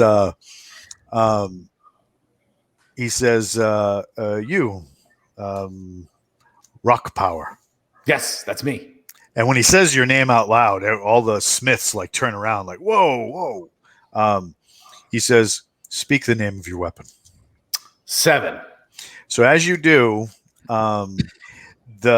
these ghostly letters kind of form over the blade, almost hinting at the Damascus pattern, making it really noticeable. The edge seems to glimmer, almost capturing the firelight, and those letters just hover over the blade. As you do that, the weight of the blade kind of disappears in your hand. You feel like it's almost a part of you. It's crazy. Do you guys repeat the process with your own weapons? So as Santa Muerte and the Hebrew hammer are spoken aloud by you specifically, like I said, the weapon kind of becomes highlighted, and somewhere on the weapon, of course chosen by you, the name of the weapon appears in these ghostly blue smoky letters, and the weapon's weight just kind of falls away. It becomes almost like an extension of your arm. It's effortless to move around you. So then one of them comes up to you, CJ, and he asks for your spear. Okay. And he takes it and he says, Taps it in half and laughs. he says Santa Muerte, and nothing happens. Okay. So then he hands it back to you and then kind of like gestures like you say it. All right. So I say, And it Santa Muerte. has the same effect. So it seems like it's some sort of protection to where it only gets its special properties if you're the one using it. Okay, cool. That's badass.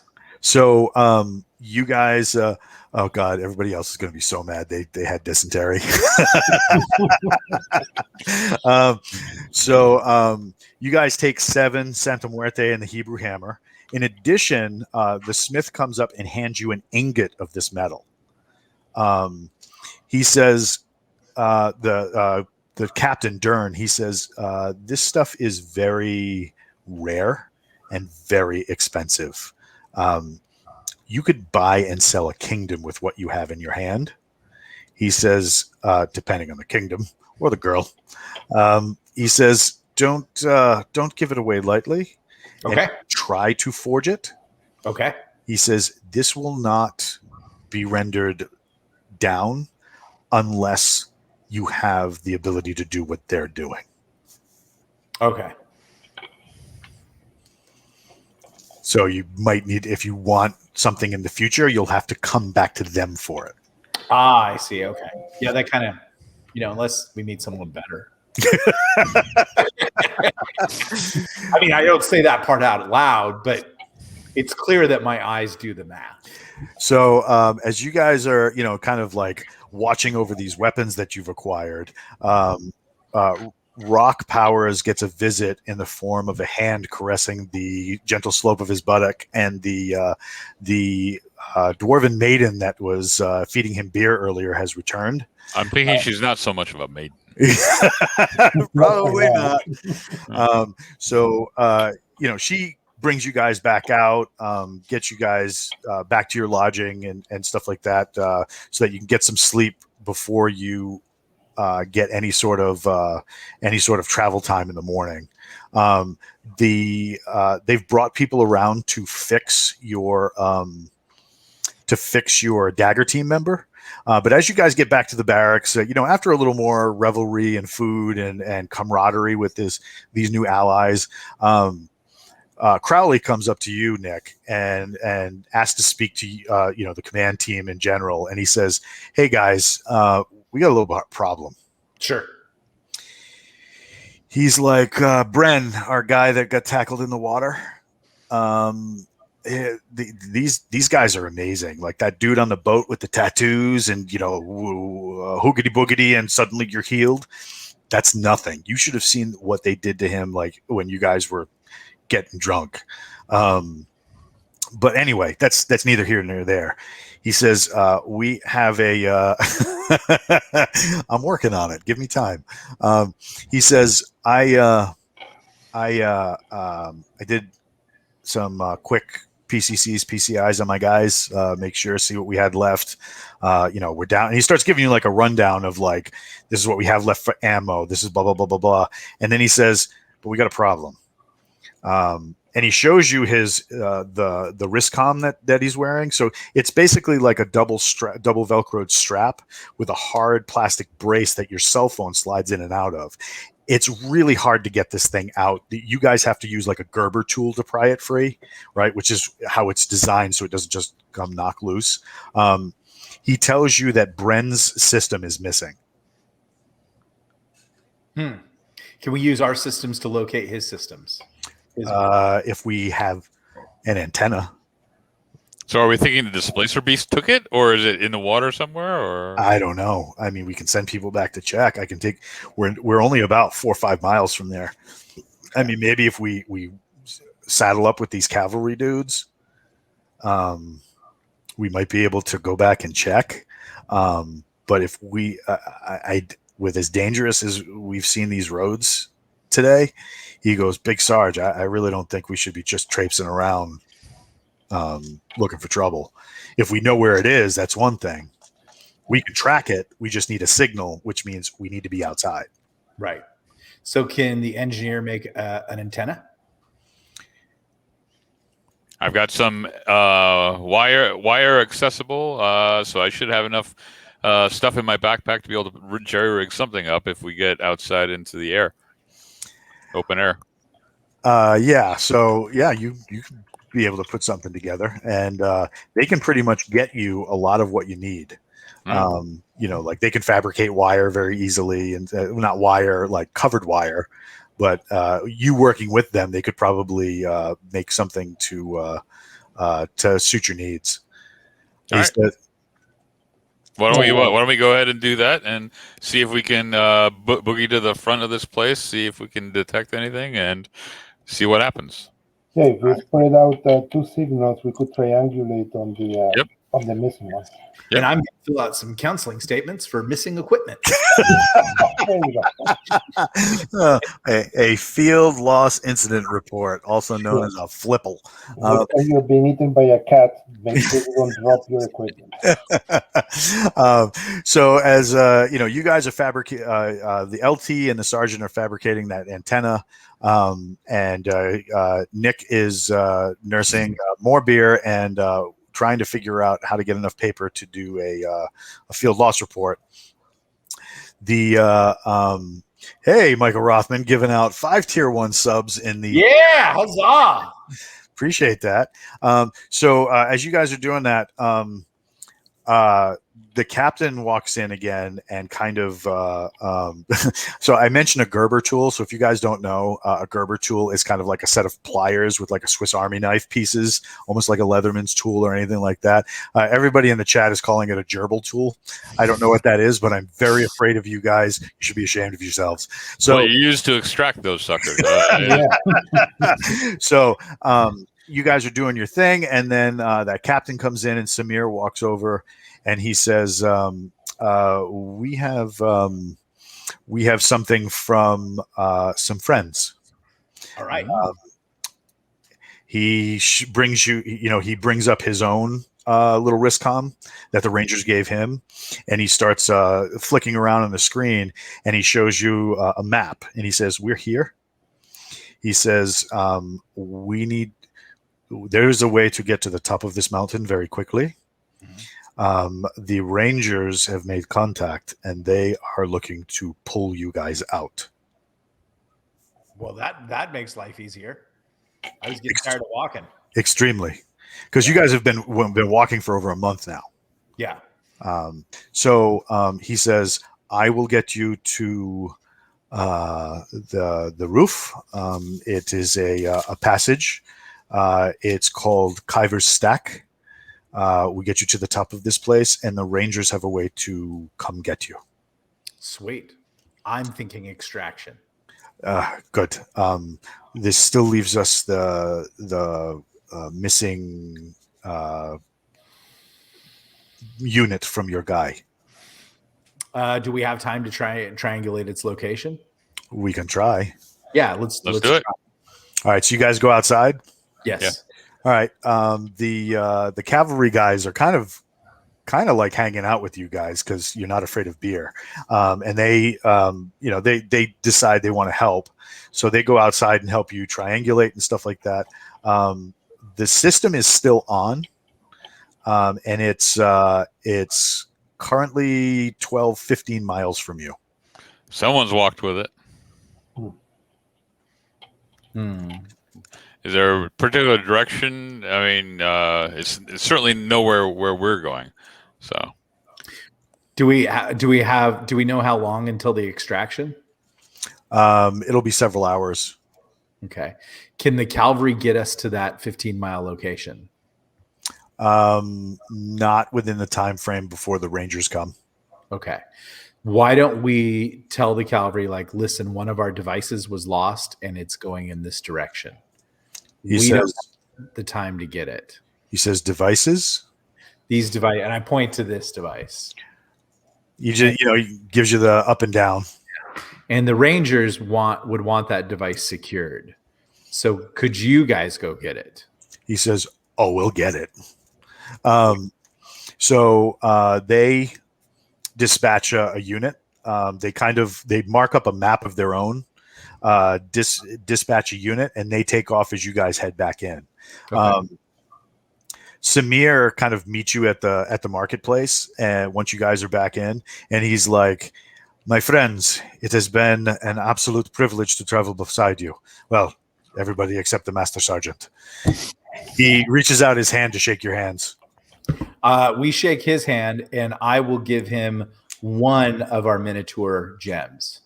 He says, "That is too generous. Please, you're taking all the risk. You take it." No. We have to pay you for all the beef jerky along the way. And He goes, "Beef jerky is pretty expensive." He takes the gem. You take that one. And he says, "I hope our paths cross again." He goes, I think they will. I think good things are about to happen now that Rock Powers is here and the other people. and every time you say Rock Powers, the dwarves, for some reason, no matter where you are, when it translates through your system, they freak. Okay. Why do they do that, Samir? He says, "I don't know. You need to ask them." Okay. So he puts his hand over his heart and he says, "Peace and safety to you, my friends." And then he walks away. Dern, who's the dwarven captain, says, "Our rides," and he like gestures over to another section of the market, and people kind of clear out of the way as these things walk up. Probably 15, 20 feet long lizards. 4.5, almost 5 feet at the shoulder. They look kind of like giant monitor lizards with almost like fur coming off in places, with horny like spikes behind where the ears would be and stuff like that. With multiple saddles. And each one has its own. Huh? Right.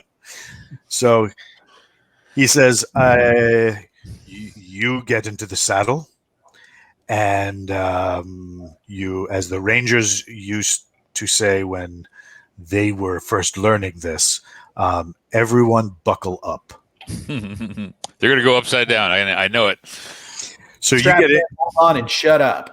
Yeah. So when you get on the saddle, there's buckles for your legs to secure your legs to the saddle, and also for your waist. And there's a high back so that you can't lean back too far. Probably so that you don't angle weird and fall off. You guys hop on. It's weird at first because they don't trot like a horse; they amble.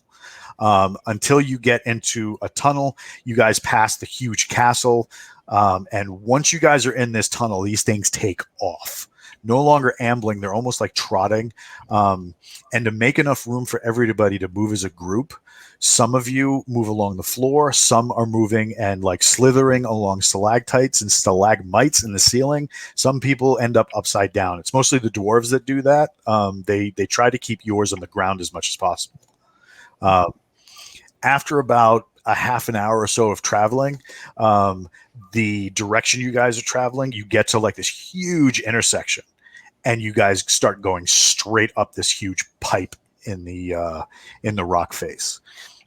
Dern tells you that this is called Kaiver's stack, and you guys, these things are catapulting up pretty quickly. About 10 minutes in, you start catching daylight, and then what looked like what do you call it? Like clouds almost. So you can kind of see, and it starts getting a little dark. As the light starts to disappear, you see the dwarven cavalry that decided to come with you, including Viera, your amorous little friend. She starts locking crossbow bolts into that weird crossbow she's got, as does all the other ones. Yes, they are riding racing slugs. As these guys start locking their weapons into position, Dern tells you to armor up. He goes, "Do what you have to do to get ready. We're about to get a fight." All right. We're wielding my favorite Max, the Hebrew hammer. Do you speak the name to get its special properties? I don't recall what my secret name is. Well, you just got to you yourself have to say the name of the weapon. Okay, the Hebrew hammer, and Right. it's kind of like It's Castle of Grayskull or something. yeah, exactly. Like in the Marvel movie when Odin Yeah. says, if you be worthy, blah blah blah. So why don't you guys give me initiative? I got a 16. All right. D20. Yes, sir. 12. Paladin What is- dice once again for the win. 12. All right. So one of the dwarves gets splattered with two goblins that hit the front of his armor. They latch onto him and start like raining down blows with these wickedly curved daggers. The beast that he's on starts like undulating to try and kick the thing off. Eventually, he pulls too hard on the reins as he's trying to back away from the knife, and the thing falls, screaming into the pit beyond. A bunch of the goblins, it looks like they're armed with like almost miniature style crossbows, and these things are scaling the walls like spiders. No, JR didn't get fired. He got dad look. He's writing on pain of death. So these things are like almost like swarming like a giant gaggle of spiders at you, firing these little tiny crossbows. You guys take a couple of hits to your plate carriers, but nothing that would bother you. The bolts are small. I mean, like literally the size of like a pencil, and they shatter on your armor on impact. One of them hits CJ's helmet, and it just kind of like it splinters and cracks. But yeah, they're screaming. They got those hoarse voices. And then what do you call it? Now it's your turn. So starting with, we'll go the other way this time. We'll go Wilbur. All right. So, do I have anybody within range of me? I Yes. guess is the Yep. question. They're all around you right now. All right. So within swinging distance, I guess, of the mace is. Oh, is yeah. the question. Okay. So I'll take a shot at whoever's nearest to me. All right. And AC 7. which means nothing to me because I don't know what my THAC0 is. So for an AC 7, right, you need to get a 12 or higher, without bonuses, unadjusted 12 or higher. Well, that makes it actually nice. All right, 13. Right on. So damage is 2d4. 2d4. And that gives me an 8. All right. So you swing this thing, right? And like I said, these things, once you activate them, are effortless. They're weightless. But you can feel almost like mass building in this thing, right? You hit the first goblin, he explodes. There's a detonation that comes from the head of the mace. It cracks the rock, causing it to act like almost like fragmentation, and it kills 3 more. Nick. Yes, because I'm a pilot and I have stick jockey and those skills and everything like that. Riding this beast should be just like flying a fighter plane. I'll absolutely agree to that. Yes, so I'd like to identify their war leader and drive this thing right at him, and then say lucky number 7 and take a swing. Go for it. 13. All right.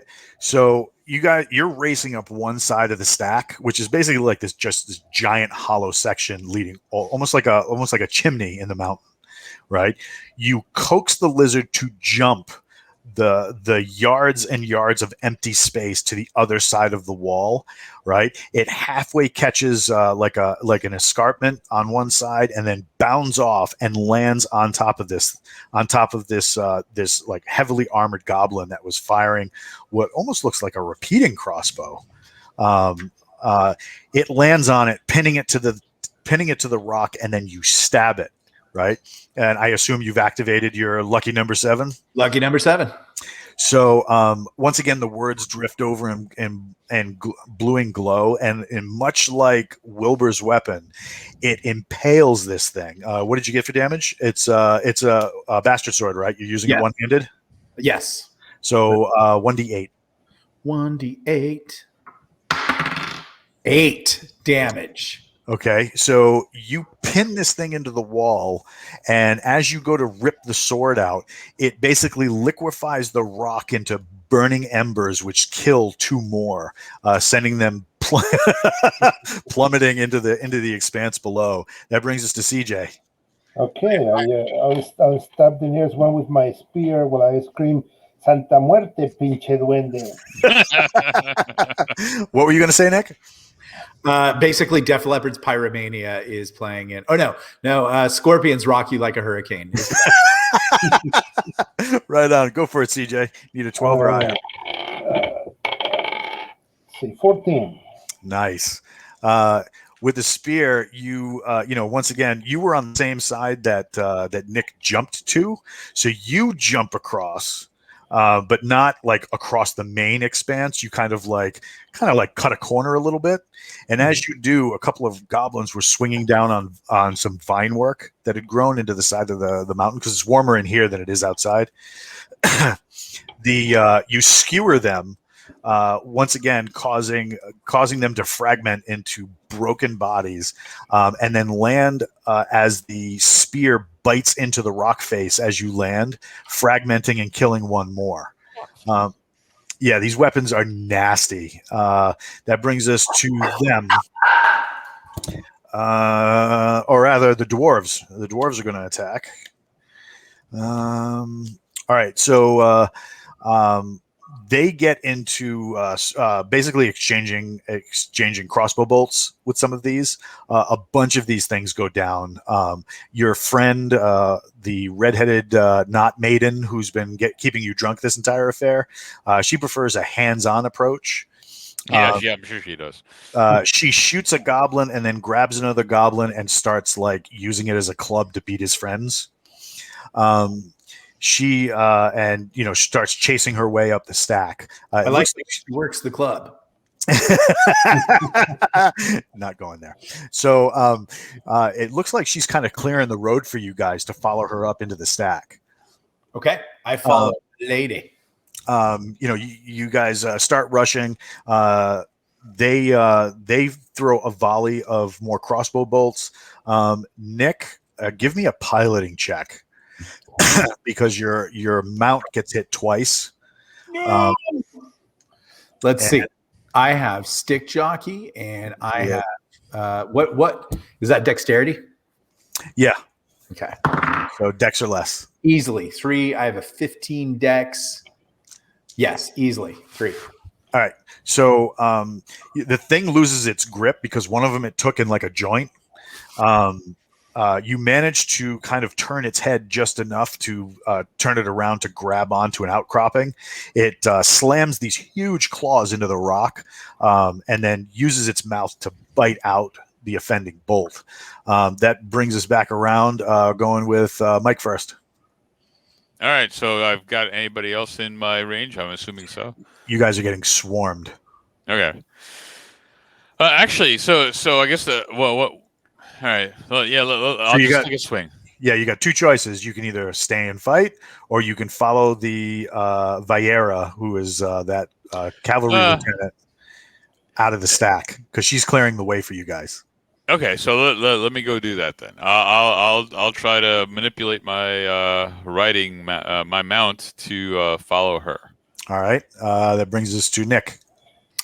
I'm going to follow my mount. I mean, hey now. I'm going to pull a cut on a goblin. I'm going to never miss a chance to cut a bitch. All right, hit me. I'm going to go with a 10. 10. All right. On a nobody goblin. That does not hit. Okay. Wait. You got +1 for your. Yes, I do. Actually, I do. I have +1 to attack. +1 BHB. Yep. So as you're riding by, you swing that bastard sword. It catches a goblin in half and basically breaks one in half on the backswing to recover the weapon. CJ, it looks like everybody else is bugging out. Are you staying and fighting, or are you? No, I'm following, but I will fire a shot with my M18 at one of any goblin that's in the way. Gotcha. 12 or higher. 16. Easily. 2d6, please. And 6. All right. One of them kind of like swings across the expanse on a vine, lands in front of you, and like sets his little tiny spear to receive the charge of your mount. So you blow him off the side of the rock wall, and he tumbles into the expanse, leaving the way clear for you to follow that commander up. Hasta la vista, baby. You guys come to the top of the stack. The swarm that you guys have fought through kind of changes direction and now starts chasing you, right? Because they were trying to dislodge you from the rock to send you back into the hole, kind of collecting what they could at when you splatted on the bottom. But you guys have made it to the top. So when you guys crest. You crest with at the top. You come out of the hole. You're surrounded by 4 towers. The towers look like kind of like big like castle parapets. You got the hole in the center that you guys crawl out of, it's huge. So you basically get out and start setting up positions. What do you guys do? Are we free of the goblin menace? Nope, they're coming up after you. I'm going to start cutting. I'm just going to stand my ground and start cutting and hope that the extraction gets here in time. You start getting a the unit on your arm starts vibrating. I shall answer it. You hear, "Who am I talking to?" And you can hear something like a heavy engine in the background. Ooh, sweet. I know that engine sound. This is Captain Powers, C-130 Delta 19, all our call sign, all that kind of stuff. We're here to link up with the Rangers. He says, right on, right on. He's like, my call sign is Archangel 26. We are coming in hot to your paws. Look at your map. Do I have a map? It pops up on the screen. Oh, I look at my map. It basically shows you a red line going from where you are right to just over the escarpment. So you got to go over like one ridge. He's like, you need to get there now. He goes, do you have a hostile element chasing you? We do. We are under fire. Do you have friendly support? We do have friendly support. He's like, get over there. And then, you get like one of these pings on the map. He's like, I need you there yesterday. He goes, when you get there, seek shelter immediately. Do you understand? Roger that. Wilco. He goes, Archangel 26 out. Me out. I look to Vieira and I'm like, okay, this is our mission. We need to make it to this spot on the map, and we need to basically clear what's called an LZ for us to hold that area. Can you provide a defense while we make it there? She says, I don't know what an LZ is, but we will protect you. Thanks, baby. You guys ride those lizards over the hill face. You get to what looks like maybe a broken down fort. There's a plaque there on the fort, and it's snow covered. There's ice on it, but when you clear the plaque away, it says, "Once where many gave all, so that some could flourish." And then it's at the bottom. It's got and it's a metal plaque, and it's got the 75th Ranger Regiment scroll with 2 crossed tomahawks on it. Badass. Okay, I'm gonna mark an LZ with my chem flares. All right, so you start popping down flares. It's basically like, seriously, it looks like like low stone walls that have been buffered by the wind of the mountain, stuff like that. You guys start setting up. Where are you gonna place yourselves? So are we gonna assume the LZ is there in the center? Yeah, they'll probably land somewhere around here. Okay. I'll mark that out for them. And then what I say we should do is right where you have the dagger team. Yep. We should hold that area because like right maybe to the right of that in that little area and set up a defense with interlocking fire. And then once whatever comes in, we can then egress and exfil. All right. So do you guys go up here? I would say over to where the dagger team is. All right. Right there. Yeah. All right. So you guys start placing yourselves, start getting ready. The what do you call it? The dagger team intersperses itself. This is like their jam. This is what they do. They set up, they recover that small ad hoc antenna you guys put together and re-rig that to give the pilot something to hone in on. After a minute, you start hearing that gnashing screaming of the goblins, and you hear like the thunder of feet because there's that many of them. Ooh, baby, it's on. After about a minute of waiting, they crest the hill and start coming en masse. What do you guys start laying down fire, or what do you do? Yeah, light them up. All right, so start with CJ this time. Do I still have the machine gun, or am I back to the M18? You tell me. What are you using? You have all your gear with you. I'll open up with the machine gun. He's out. I will work the belt for him. Gotcha. And 15. All right, 15. Give me 2d6 plus 2. 10. All right, 10. All right, so these three right here, the machine gun blows through the wall and knocks down the wall, as well as those three goblins, painting the snow red with their blood. That brings us to Nick. I will maintain the operation of the belt to ensure the steady operation of the 240. All right, Mike. All right, so I will take one of my flasks of oil and I didn't see this coming. yeah, exactly, and go ahead and try to dissuade them from making forward progress towards our landing zone. I gotcha. Go ahead. Tell me what you roll. And I managed to roll a 20.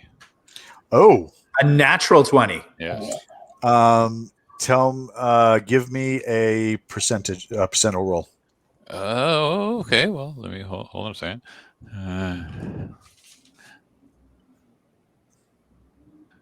And that would be 73. 73.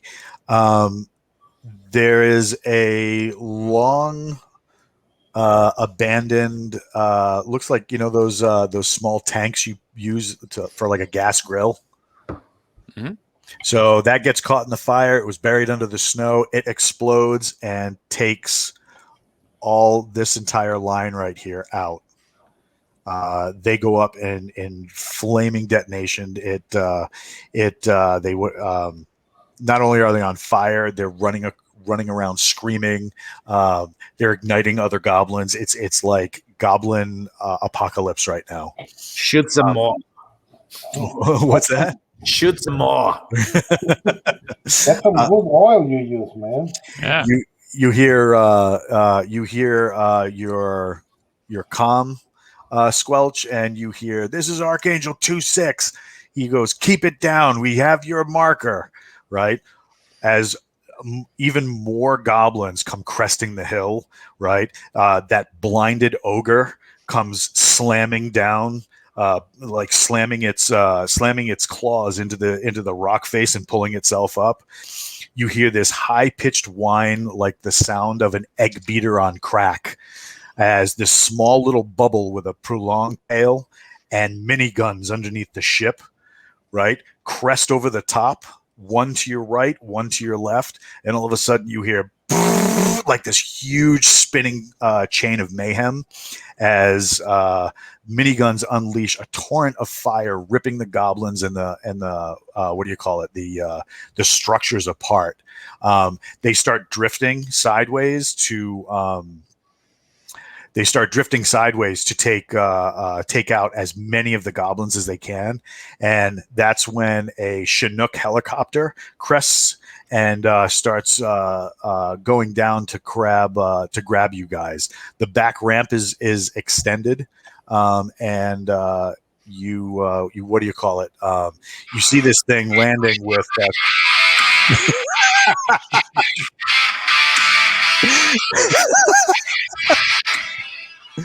Oh my God, that is America. I'm echoing in somebody. The tail of this thing spins around, and I couldn't get a Chinook helicopter today, so you guys are just going to have to forgive me. The tail spins around and drops open, and snow is being kicked up. There, it's swirling. That huge flame in the background is being pushed back toward the goblins. You get the crew chief. He pulls his visor open, and he's like, "It's not a taxi service, and you call me Uber. Somebody's going out the side. Get on." I don't need to be Rush, told. rush. I tell everybody to run, and we know that the daggers will cover our retreat because that's what they do. Yep. Deploy air, ground, something element.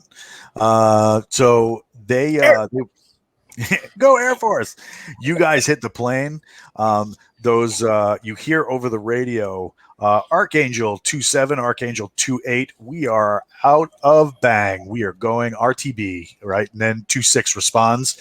Right as the rotors pick up, they swing the tail of this thing, and you start flying over that, like, not exactly over, but you go over the inferno that you guys created. The pilot is like, "Hey, welcome," and a spear pierces the windshield and pins him to the cabin in the neck. The crew chief yells out, "Shit!" and like bolts up there. You see a couple of guys in plate carriers that are with you here. They crack the spear and pull him out. And one of the guys knife hands you, Nick, and he goes, are you a pilot?" I am He goes, "Get your ass in the seat." a fixed wing aircraft. He goes, "I just..." What do you call it? He goes, "I don't need you to fly it. I just need you to work. Get in there." I shove in. All right. What do you call it? He takes over. The co-pilot takes over primary control, and he gives you the secondary. He's like, "Just work it." He starts telling you what he needs. On him and take over. What's that? I pull rank on him and I take over, even though I've never flown a helicopter. I will not be outranked. No. Can I be in the oil chopper? The comms and the oil pressure. I'm a team player. What's that, CJ? Can I be in the oil chopper? In the what? Can I be in the other helicopter? In the other helicopter? There's no room. They have enough room for the pilot and the ammo. You see guys with the multicam uniforms and plate carriers. They're firing out toward the ground to kind of suppress the threat. He's having a hard time. Keeping control of this. He basically says to you, Nick, he's like, "Give me a hand here." I roll in and I add my pilot skills and I give him a hand. I will make a stick jockey check. Yep. And I will barely make it with a 15. All right. So as you leave the escarpment, the ground falls away and you get this like moment of free fall. You guys manage to wrangle controls enough to get the machine to right itself. And then it, what do you call it? It kind of does its thing. You got a combat medic who's like going to town on the pilot.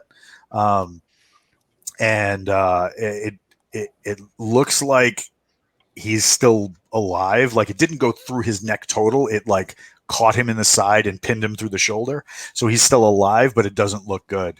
One of the guys in the plate carriers takes his helmet off and kind of like snaps it to the rigging in the side of the aircraft. and he leans out the side door, and he pushes his hand toward the front of the aircraft, and he starts like yelling something. Nick, you're in the front of the cockpit, so you can see this. There's this weird shimmer in the air about a mile ahead of you, and then an explosion as the what do you call it? The air around it turns into fire, and then the fire backs off into a fiery ring, and it looks like different terrain on the other side of the ring. Whoa. After a minute, you guys pass through, and it's totally different terrain. Looks like more like Island Chain, only everything is covered in snow. One of the guy with who was what do you call it, leaning out, he signals to the crew chief. They shut the back door. He what do you call it, gets his he shuts the side door, and he says, all right, who's the boss? He goes, are you the boss? And he looks at Mike. I'm just the Lord of the PMags. I don't do anything. Yeah, talk to the boss. As you hold up the PMag, and I'm like, I'm just the loader of the PMags. He goes, oh, cool, and he takes it. He's like, plastic? We haven't seen plastic. And then he goes walking away. He looks at you, CJ. He's like, are you the boss? No, that'd be the captain. He goes, I don't speak Air Force. Is that you or not? No, it's Captain Powers. He goes, in the wait a second. You legit have somebody named Captain Powers? That's me. He goes, my dad used to make me watch that show. It was on VHS. It was crazy. He walks up to the front. He goes, so you're the boss? I am. I'm in charge of this crew. He goes, listen, Staff Sergeant Haynes, nice to meet you. He goes, welcome to the 75th Regiment, my friend. I high five him. It's good to be here. And as you high five, the entire screen goes black and it says, to be continued. Rock Powers. So we want to thank everybody in the chat who came out. Sorry about that troublemaker from earlier. He was kind of a dick. I don't know what his issue was, but yeah, we'll try and get a faster fix on that in the future. No, I'm Navy. We don't judge.